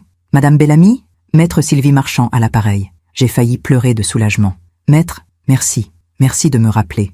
J'ai lu votre email et j'ai consulté les documents que Thomas m'a transmis hier soir. Sa voix était ferme, autoritaire. Madame Bellamy, votre fils est un criminel et nous allons l'arrêter. Des larmes ont jailli de mes yeux. Vous me croyez? Je ne crois pas. Je sais. Les preuves sont accablantes. Pouvez-vous venir à mon cabinet aujourd'hui, le plus tôt possible? Oui, bien sûr. 11h. Venez avec tous les documents que vous possédez. Lettres, emails, relevés bancaires. Tout. J'y serai. Et Madame Bellamy? Oui? Ne voyez pas votre fils aujourd'hui. Inventez une excuse. Dites que vous êtes malade. N'importe quoi. Mais ne le voyez pas. Nous devons agir vite, mais avec précaution. D'accord. À tout à l'heure. Elle a raccroché. Je me suis effondrée sur mon lit, secouée de sanglots. Des sanglots de soulagement. Enfin, quelqu'un allait m'aider. À 11h précises, j'étais dans le bureau de maître Sylvie Marchand. C'était une femme d'une 50aine d'années, petite mais imposante, avec des cheveux courts poivre et sel et des yeux noirs perçants. Elle portait un tailleur strict et des lunettes sans monture. Son bureau était fonctionnel, organisé. Pas de fioritures, pas de décoration superflue. Juste des dossiers empilés, des codes juridiques, un ordinateur. Asseyez-vous, Madame Bellamy. Je me suis assise, serrant mon sac contre moi. Elle a sorti la clé USB que Thomas lui avait envoyée. Elle l'a insérée dans son ordinateur. J'ai passé toute la nuit à étudier ces documents. Elle me regardait droit dans les yeux. Votre fils a commis plusieurs infractions graves. Corruption, abus de faiblesse, escroquerie en bande organisée, falsification de documents officiels. Est-ce que je peux porter plainte? Non seulement vous pouvez, mais vous devez. Et nous allons le faire aujourd'hui, maintenant. Maintenant? Oui, nous allons au commissariat. Nous déposons plainte, avec toutes les preuves. Et je demande en parallèle une ordonnance de protection d'urgence pour vous, pour interdire à votre fils de vous approcher. Mon cœur battait si fort que je l'entendais dans mes oreilles. Et s'il essaie de se venger? Maître Marchand s'est penché vers moi, ses yeux plantés dans les miens. Madame Bellamy, votre fils ne pourra rien faire, parce que dès cet après-midi, il sera convoqué par la police. Et d'ici quelques jours, il sera probablement en garde à vue. Nous sommes allés au commissariat du 16e arrondissement. Maître Marchand m'a accompagné. Elle a tout expliqué aux policiers. Elle leur a remis les documents, les enregistrements, tout. Ils ont pris ma déposition. 3 heures durant lesquelles j'ai raconté tout. L'hôpital, la procuration bancaire, la procédure de mise sous tutelle, les menaces de Camille, l'affaire Lemoine. Les policiers m'écoutaient, grave. À 16 heures, j'ai signé ma plainte. Nous allons transmettre ça au procureur immédiatement, m'a dit le capitaine. Et nous allons convoquer Monsieur Bellamy pour audition. En sortant du commissariat, j'ai senti mes jambes flageoler. Maître Marchand m'a rattrapé par le bras. Ça va aller, Madame Bellamy. Vous avez été très courageuse. Et maintenant? Maintenant, vous rentrez chez vous. Vous verrouillez votre porte. Et vous m'appelez immédiatement si votre fils tente de vous contacter. D'accord. Elle m'a tendu sa carte. N'hésitez pas. Jour et nuit, je serai là. Je suis rentrée chez moi à 17h30. Épuisée, vidée, mais étrangement apaisée. J'avais fait ce qu'il fallait. J'avais porté plainte contre mon propre fils. Mon téléphone a vibré. Un message de Jérôme. « Maman, je suis passé te chercher à 13h30 comme prévu. Tu n'étais pas là. Où es-tu? Rappelle-moi. » J'ai fixé le message longuement. Puis j'ai tapé une réponse. « Je ne viendrai pas chez le docteur Morel, Jérôme. Et je ne te verrai plus. Jamais. » J'ai appuyé sur « Envoyer ». Puis j'ai bloqué son numéro. Cette nuit-là, pour la première fois depuis des semaines, j'ai dormi, profondément, sans cauchemar. Parce que j'avais repris le contrôle de ma vie. Les 3 jours qui ont suivi le dépôt de ma plainte ont été parmi les plus étranges de ma vie. Un calme inquiétant s'était installé. Comme l'œil d'un cyclone. Jérôme ne m'avait pas rappelé. Pas de message, pas d'appel, rien.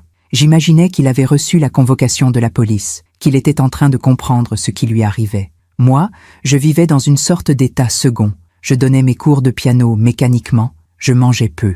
Je dormais par intermittence, mais je n'avais plus peur. C'était fini, la peur. À la place, il y avait une lucidité froide, une clarté d'esprit que je n'avais jamais connue. J'avais passé 70 ans à prendre soin des autres, de mon mari, quand il était vivant, de Jérôme, toute ma vie, de mes élèves, de tout le monde. Et pendant tout ce temps, je m'étais oublié, je m'étais effacé. J'avais cru que l'amour maternel était un sacrifice permanent, un don de soi sans limite, une abnégation totale. Mais j'avais tort. L'amour ne peut pas exister sans respect, sans réciprocité, sans dignité. Et Jérôme ne me respectait plus depuis longtemps. Peut-être ne m'avait-il jamais respecté. Le mercredi matin, Maître Marchand m'a appelé. « Madame Bellamy, j'ai des nouvelles. Oui, votre fils a été convoqué hier par la brigade financière. Il a été entendu pendant 6 heures. Mon cœur s'est serré. Malgré tout, malgré sa trahison, une partie de moi, cette partie maternelle, indéracinable, souffrait encore pour lui.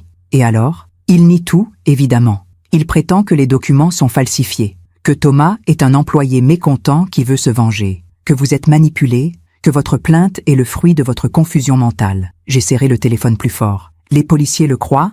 Non, parce que nous avons les originaux des emails. Les métadonnées prouvent qu'ils n'ont pas été falsifiés. Les enregistrements ont été authentifiés par un expert. Et le témoignage de Thomas, bien qu'anonyme pour l'instant, est corroboré par d'autres employés du cabinet que la police a commencé à interroger. Donc, votre fils est dans une position très difficile. Le procureur a ouvert une information judiciaire. Jérôme Bellamy va être mis en examen dans les prochains jours. Pour abus de faiblesse, corruption, escroquerie en bande organisée. J'ai fermé les yeux.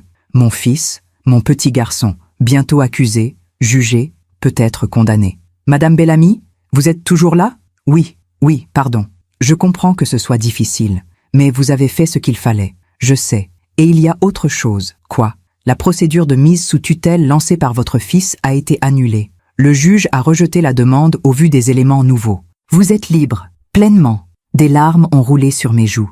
Libre, j'étais libre. Merci, ai-je murmuré. Merci, maître. C'est vous qui avez eu le courage de vous battre, Madame Bellamy. Moi, je n'ai fait que mon travail. Cet après-midi-là, J'ai fait quelque chose que je n'avais pas fait depuis des mois. Je suis sortie me promener. Pas pour faire des courses, pas pour aller quelque part en particulier. Juste pour marcher. J'ai pris le métro jusqu'au jardin du Trocadéro.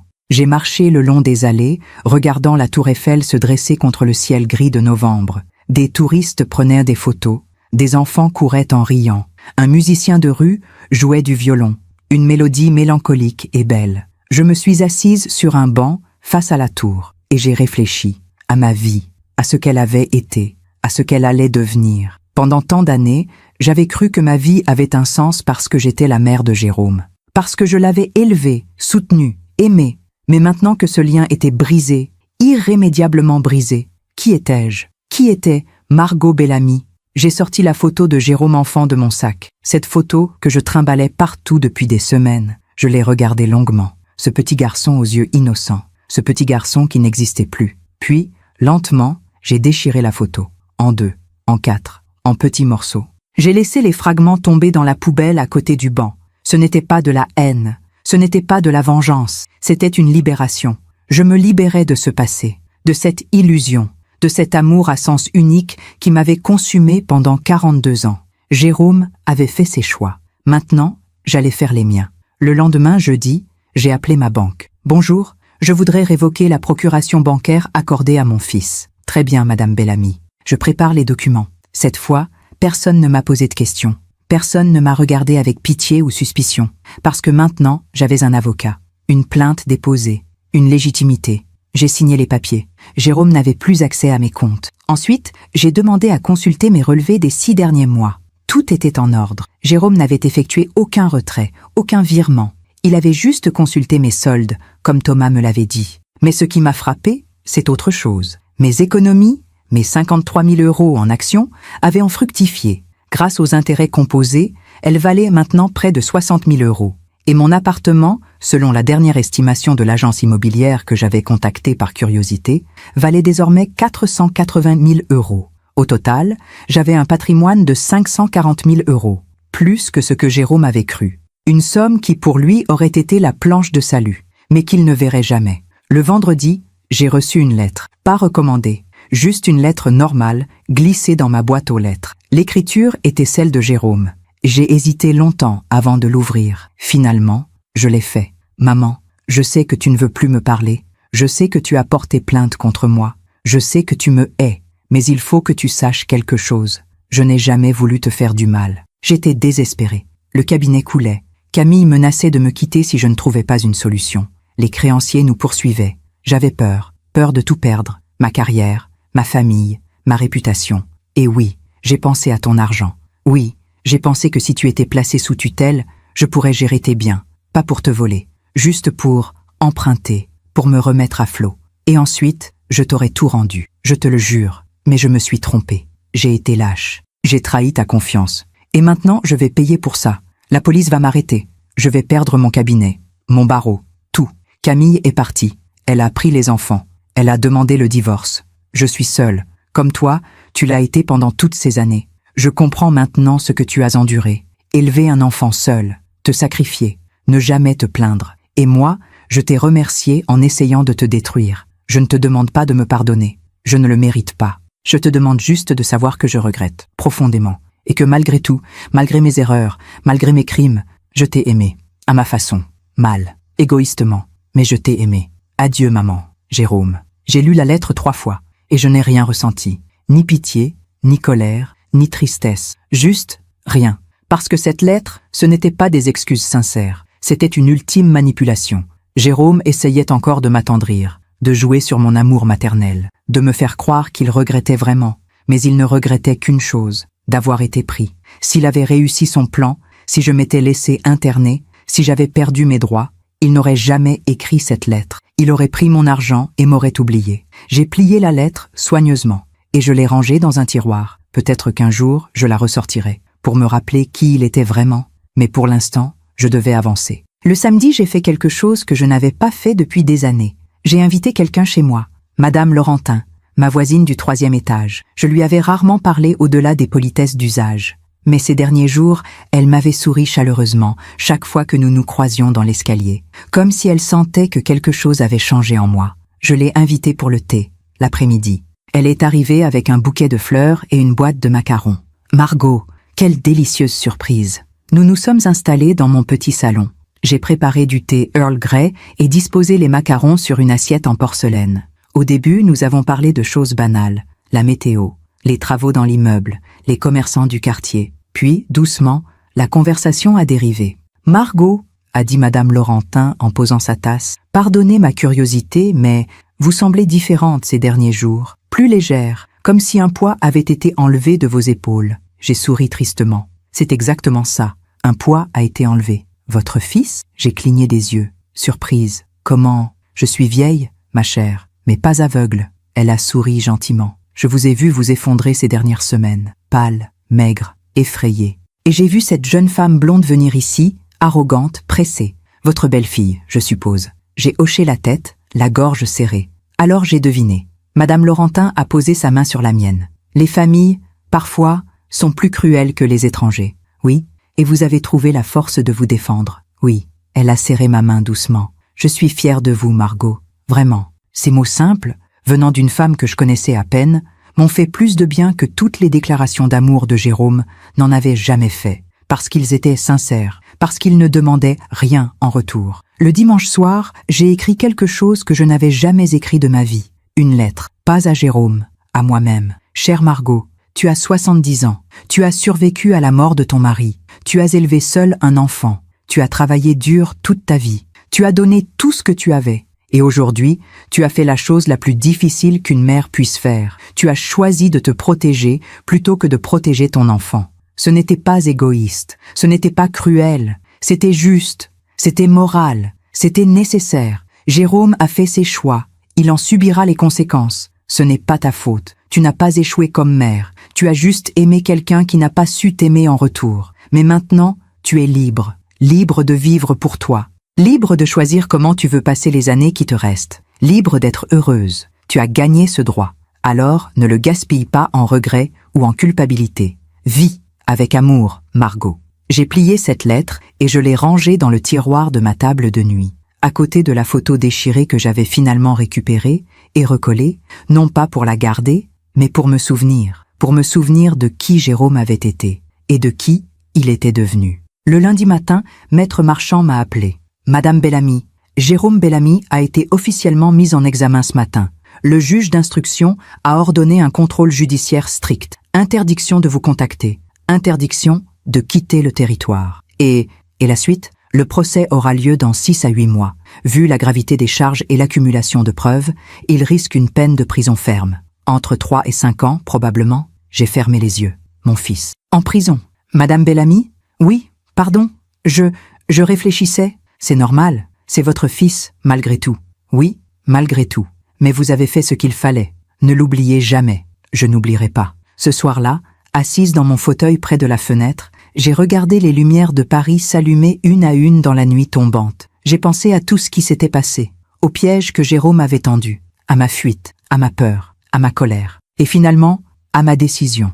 Je ne m'étais pas vengé, je ne l'avais pas détruit par cruauté, je m'étais juste défendu, avec dignité, avec lucidité, avec justice. Et maintenant, le karma ferait le reste, parce que la vie, j'en étais certaine maintenant, finit toujours par rendre ce qu'on lui donne. Jérôme avait semé la trahison, la manipulation, la cruauté. Il récoltait la solitude, la honte, la ruine. Ce n'était pas moi qui le punissais, c'était la vie elle-même. 3 mois ont passé. 3 mois pendant lesquels ma vie a changé d'une manière que je n'aurais jamais imaginée. Février est arrivé, avec ses matins glacés et ses après-midi où le soleil perce timidement les nuages. Paris était belle, comme toujours en hiver, froide, mais lumineuse. J'avais repris goût à la vie. Mes cours de piano continuaient, mais j'y avais ajouté quelque chose de nouveau. J'avais commencé à donner des leçons bénévoles dans une maison de retraite du quartier. 2 fois par semaine, je venais jouer pour les résidents. Des morceaux de Chopin, de Debussy, des chansons françaises qu'ils fredonnaient en fermant les yeux. Ils m'appelaient « Madame Margot » et me serraient la main avec reconnaissance. Certains pleuraient en écoutant la musique. D'autres souriaient simplement, perdus dans leurs souvenirs. C'était beau. C'était simple. C'était une vie qui avait du sens. Madame Laurentin et moi étions devenus amis.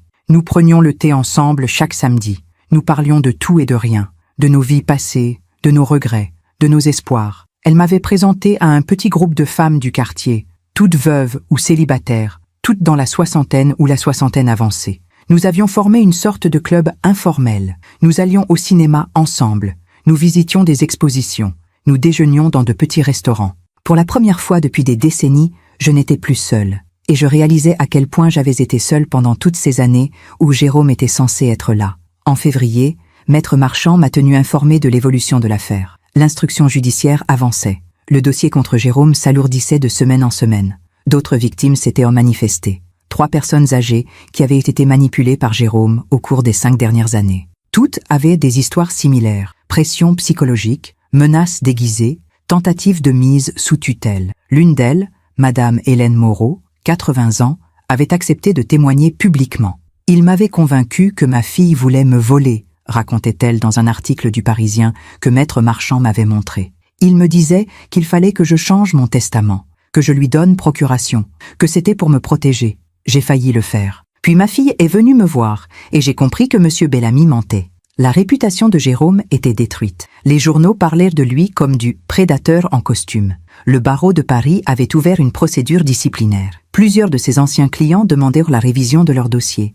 Son cabinet avait fermé. Ses associés l'avaient abandonné. Sa secrétaire, ses juristes, tous étaient repartis. Jérôme était ruiné, professionnellement, financièrement, socialement. Un matin de mars, j'ai reçu une visite inattendue. On a sonné à ma porte vers 10 heures. En regardant par l'œilleton, j'ai vu une jeune femme blonde, élégante, que je ne connaissais pas. « Oui ?» ai-je demandé à travers la porte, sans ouvrir. « Madame Bellamy, je suis Sophie Renaud, journaliste au Monde. J'aimerais vous parler de votre fils. » Mon sang s'est glacé. Je n'ai rien à déclarer. « S'il vous plaît, madame, juste 5 minutes. Je ne veux pas vous piéger. Je veux juste comprendre. » J'ai hésité. Puis j'ai ouvert la porte, laissant la chaîne de sécurité accrochée. La jeune femme avait un visage doux, sincère. Elle portait un manteau beige et un sac en cuir sobre. « Que voulez-vous savoir ? Je travaille sur un article de fond sur les abus de faiblesse commis par des professionnels du droit. Votre histoire, elle est emblématique. Emblématique. » J'ai souri amèrement. C'est un joli mot pour dire tragique. « Oui, pardon. » Elle a eu l'air gênée. « Écoutez, je ne veux pas vous forcer. Mais si vous acceptiez de témoigner, anonymement, si vous préférez, cela pourrait aider d'autres victimes. Leur montrer qu'elles peuvent se défendre. » J'ai réfléchi longuement. Puis, j'ai détaché la chaîne et ouvert la porte. « Entrez. » Nous avons parlé pendant 2 heures. Je lui ai raconté tout. L'hôpital, la procuration, la mise sous tutelle, les menaces, ma solitude, ma peur, et aussi ma décision de me battre. Sophie Renaud prenait des notes, hochant la tête, posant des questions précises mais respectueuses. « Madame Bellamy, a-t-elle finalement demandé, qu'est-ce que vous ressentez aujourd'hui ? Envers votre fils ?» J'ai regardé par la fenêtre, vers les toits de Paris. De la tristesse, pas pour lui, pour ce qu'il aurait pu être, pour l'homme qu'il était quand il était enfant. Cet homme-là est mort. Peut-être est-il mort le jour où son père est décédé. Peut-être est-il mort progressivement, année après année, tué par l'avidité et l'ambition. Je ne sais pas. Et la colère, elle est partie. J'ai souri doucement. La colère, c'est épuisant. Je ne veux plus la porter. Vous lui avez pardonné ? Non.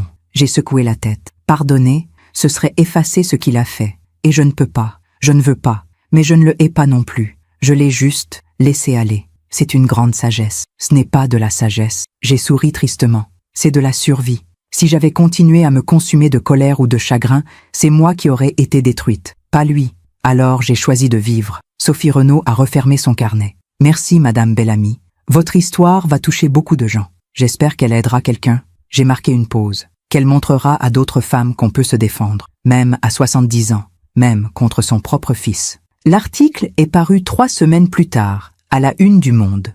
Margot, 70 ans, trahie par son fils avocat. Je l'ai aimé, mais je ne me suis pas laissé détruire. Sophie Renaud avait tenu parole. L'article était respectueux, factuel, mais profondément humain. Elle racontait mon histoire sans sensationnalisme, mais avec empathie. Le lendemain de la parution, mon téléphone n'a pas arrêté de sonner. Des journalistes, des associations de protection des personnes âgées, des avocats spécialisés dans les abus de faiblesse, mais aussi des femmes, des dizaines de femmes, qui m'écrivaient pour me remercier, pour me dire qu'elles vivaient la même chose, qu'elles se sentaient moins seules. L'une d'elles, Geneviève, 65 ans, m'a appelée en pleurant. « Madame Bellamy, votre histoire, c'est la mienne. Mon fils essaie de me faire déclarer inapte depuis 6 mois. Je croyais que j'étais folle, que je devenais paranoïaque. Mais vous m'avez montré que j'avais raison, que je devais me défendre. Alors défendez-vous, lui ai-je dit doucement. Trouvez un avocat, portez plainte, ne vous laissez pas faire. Merci,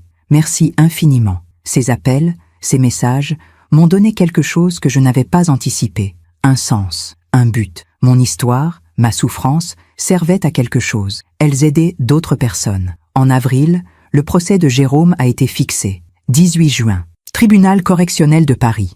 Maître Marchand m'a demandé si je voulais assister. Vous n'êtes pas obligé, m'a-t-elle dit. Vous avez déjà donné votre témoignage écrit. Le juge n'a pas besoin de votre présence physique. Je veux y aller. Vous êtes sûr? Oui. J'ai inspiré profondément. Je veux le voir. Une dernière fois. Le 18 juin était une journée chaude. Le ciel était d'un bleu éclatant, presque ironique au vu de la gravité de la situation. Je me suis habillée simplement. Une robe grise sobre, un gilet blanc, des chaussures plates, pas de bijoux, pas de maquillage excessif. Je voulais juste être moi-même. Maître Marchand est venu me chercher chez moi en taxi.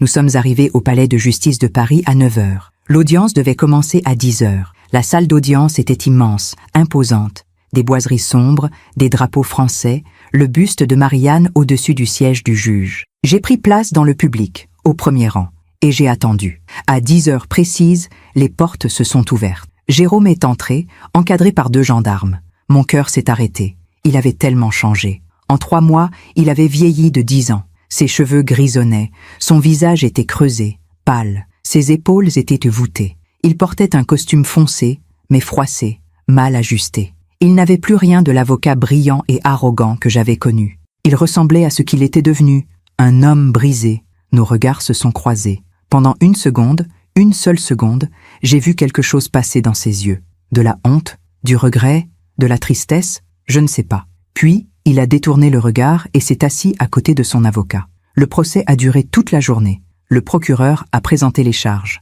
Abus de faiblesse sur personnes vulnérables, corruption, escroquerie en bande organisée, faux et usage de faux. Les témoignages se sont succédés. Thomas, le juriste qui m'avait aidé, a témoigné par vidéo, son visage masqué pour protéger son identité. Il a raconté tout, les emails, les arrangements, les victimes. Madame Moreau a témoigné, la voix tremblante, mais ferme.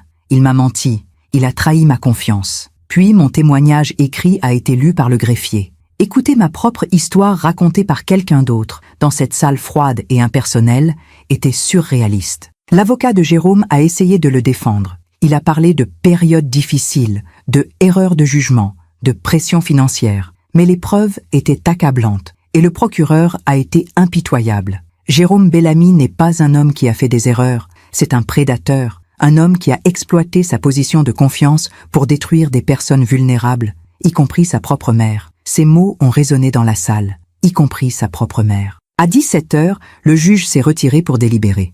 Nous avons attendu 1 heure pendant laquelle j'ai observé Jérôme, assis à quelques mètres de moi. Il ne bougeait pas, il fixait le sol. Ses mains étaient jointes, serrées. Je me suis demandé à quoi il pensait. Regrettait-il vraiment, ou regrettait-il seulement d'avoir été pris? Je ne le saurais jamais. À 18 heures, le juge est revenu. Veuillez vous lever. Tout le monde s'est levé. Le juge a commencé à lire le verdict. Attendu que les faits reprochés à M. Jérôme Bellamy sont établis au-delà de tout doute raisonnable, attendu que l'accusé a agi avec préméditation et dans un but lucratif, attendu qu'il a abusé de sa qualité d'avocat pour commettre ces infractions, la Cour condamne M. Jérôme Bellamy à 4 ans de prison ferme, dont 2 ans avec sursis. Interdiction définitive d'exercer la profession d'avocat. Obligation d'indemniser les victimes à hauteur de 300 000 € au total. Inscription au fichier des auteurs d'infractions financières. Jérôme a vacillé. Son avocat l'a rattrapé par le bras. Moi, je suis resté immobile. 4 ans de prison. 2 ans ferme. C'était fini. Après le verdict, je suis sorti rapidement du tribunal. Je ne voulais pas croiser Jérôme. Je ne voulais pas lui parler. Il n'y avait plus rien à dire. Dehors, sur les marches du palais de justice, j'ai respiré profondément. L'air de Paris sentait l'été. Les arbres étaient en fleurs. Les gens marchaient, riaient, vivaient. Maître Marchand m'a rejointe. « Ça va ?» ?»« Oui. » J'ai souri. « Oui, ça va. Vous avez gagné ?» ?»« Non. » J'ai secoué la tête doucement. Personne n'a gagné. Mais au moins, la justice a été rendue. Elle a posé sa main sur mon épaule. « Vous êtes une femme extraordinaire, Madame Bellamy. » « Non. Je suis juste une femme qui a refusé de mourir. Ce soir-là, je suis rentrée chez moi. J'ai préparé une tisane. Je me suis assise dans mon fauteuil près de la fenêtre, et j'ai pensé à Jérôme, à tout ce qui s'était passé, au petit garçon qu'il avait été, à l'homme qu'il était devenu, à la chute qu'il avait vécue, et j'ai réalisé quelque chose. Ce n'était pas moi qui l'avais puni, c'était la vie. Il avait semé la trahison, le mensonge, la cruauté, et il récoltait la solitude, la ruine, la honte. Camille était partie. Les enfants refusèrent de le voir. Ses amis l'avaient abandonné. Sa carrière était détruite. Il n'avait plus rien. Et cette destruction n'était pas venue de moi. Elle était venue de lui-même, de ses propres choix, de ses propres actes. La vie finit toujours par rendre ce qu'on lui donne. Et Jérôme l'avait appris de la manière la plus douloureuse qui soit. Quelques semaines après le procès, j'ai reçu une dernière lettre. Pas de Jérôme, de Léa, sa fille, ma petite fille. Chère grand-mère, je sais que nous ne nous sommes pas parlé depuis longtemps. Papa ne voulait pas. Et j'ai été lâche de ne pas insister. Mais maintenant, je sais tout. Ce qu'il a fait, ce qu'il a essayé de te faire. Je suis désolée, tellement désolée. Je comprends si tu ne veux plus nous voir, Lucas et moi. Nous portons son nom. Nous sommes ses enfants. Mais sache que nous ne sommes pas comme lui. Et que nous t'aimons. Nous t'avons toujours aimé. Si un jour tu veux bien nous revoir, nous serions heureux. Avec tout notre amour, Léa. J'ai lu cette lettre plusieurs fois, puis j'ai pris mon téléphone, et j'ai appelé Léa. 1 an a passé depuis le procès. 1 an pendant lequel ma vie s'est reconstruite, lentement, patiemment, comme on répare une porcelaine brisée, avec soin, avec amour, en acceptant que les fissures restent visibles, mais ne définissent plus l'objet. Nous sommes en juin à nouveau, les mêmes arbres en fleurs, le même ciel bleu de Paris. Mais tout est différent. Je suis assise à une terrasse de café, rue de Passy, en face de Léa. Ma petite fille a 26 ans maintenant. Elle ressemble à son père, les mêmes yeux noisettes, le même nez droit. Mais son regard est différent, doux, sincère, sans cette dureté que j'avais vue grandir chez Jérôme au fil des années. « Grand-mère, dit-elle en remuant son café, tu es sûre que ça va? Je veux dire, être ici, avec moi, parler de tout ça ?» Je souris et pose ma main sur la sienne. « Ma chérie, c'est justement parce que je peux en parler que je sais que ça va. » Elle hoche la tête, émue. Depuis ce premier appel téléphonique, il y a 1 an, Léa et moi nous voyons régulièrement. 1 fois par mois, parfois plus. Nous déjeunons ensemble, nous marchons dans les jardins. Nous parlons de tout, de sa vie, de ses projets, de son travail dans une association d'aide aux personnes âgées. Oui, une association d'aide aux personnes âgées. C'est à cause de ce qui t'est arrivé, m'avait-elle confié lors de notre 2e rencontre. Quand j'ai su ce que papa avait tenté de te faire, j'ai réalisé combien les personnes âgées sont vulnérables, combien elles sont invisibles. Alors j'ai démissionné de mon poste dans la communication et je me suis engagée pour essayer de réparer, un peu, à ma façon. Je l'avais serré dans mes bras, les larmes aux yeux. Lucas, son frère, est venu me voir aussi, 1 seule fois. C'était plus difficile pour lui. Il ressemble encore plus à Jérôme, physiquement, mentalement.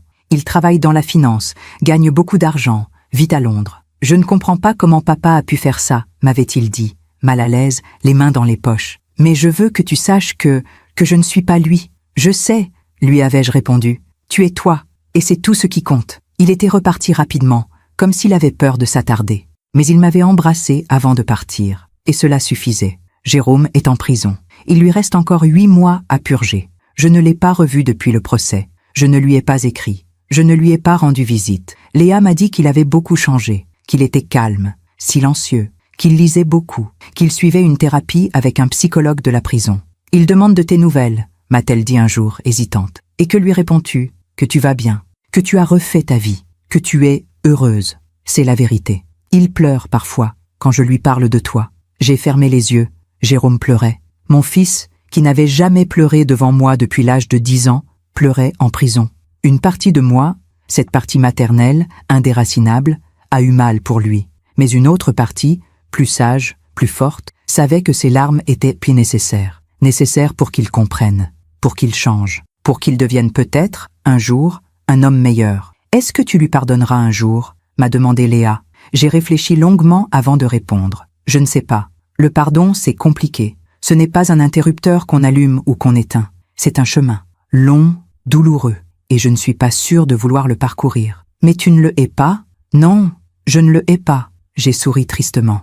La haine demande trop d'énergie. Et j'ai décidé de consacrer mon énergie à autre chose, à vivre, à aimer, à aider. Ma vie aujourd'hui est riche d'une manière que je n'aurais jamais imaginée. J'ai gardé mon appartement, mon petit 3 pièces au 4e étage sans ascenseur, mes élèves de piano, mes souvenirs. Mais j'ai ajouté tellement de choses. Les cours bénévoles à la maison de retraite sont devenus un vrai engagement. J'y vais 3 fois par semaine maintenant. Certains résidents m'attendent avec impatience. « Madame Margot, vous allez nous jouer du Chopin aujourd'hui ?» Je joue, ils écoutent, ils pleurent, ils sourient, ils applaudissent, et je me sens utile. Mon groupe d'amis s'est agrandi. Nous sommes maintenant 7 femmes, toutes entre 60 et 80 ans, qui nous retrouvons chaque semaine. Nous allons au théâtre, nous visitons des musées, nous organisons des pique-niques au jardin du Luxembourg quand il fait beau. L'une d'elles, Colette, m'a dit un jour « Tu sais Margot, tu nous as inspirés. Après ton histoire dans le monde, j'ai décidé de porter plainte contre mon neveu qui essayait de me forcer à vendre ma maison.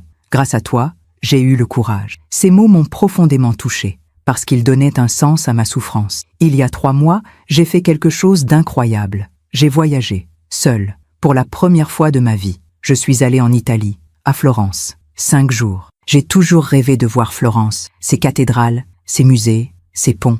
Mais Henri était mort avant qu'on puisse y aller. Et après, je n'avais jamais osé. Voyager seule, à mon âge, c'était impensable. Mais après tout ce que j'avais traversé, l'impensable était devenu possible. J'ai marché dans les rues pavées. J'ai admiré le David de Michel-Ange. J'ai mangé des glaces sur le Ponte Vecchio. J'ai regardé le coucher de soleil sur l'Arno.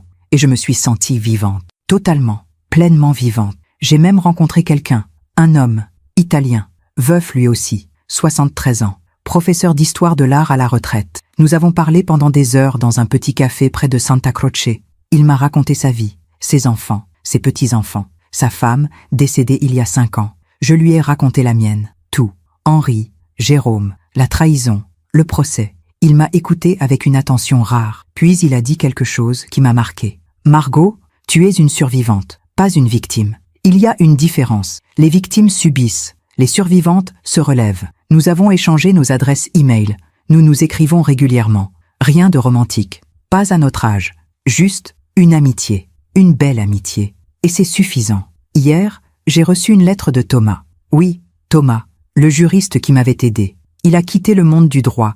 Il travaille maintenant pour une ONG qui défend les droits des personnes âgées. « Madame Bellamy, écrivait-il, votre courage m'a inspiré. J'en avais assez de travailler dans un système où l'argent prime sur l'humain. Grâce à vous, j'ai trouvé le courage de changer.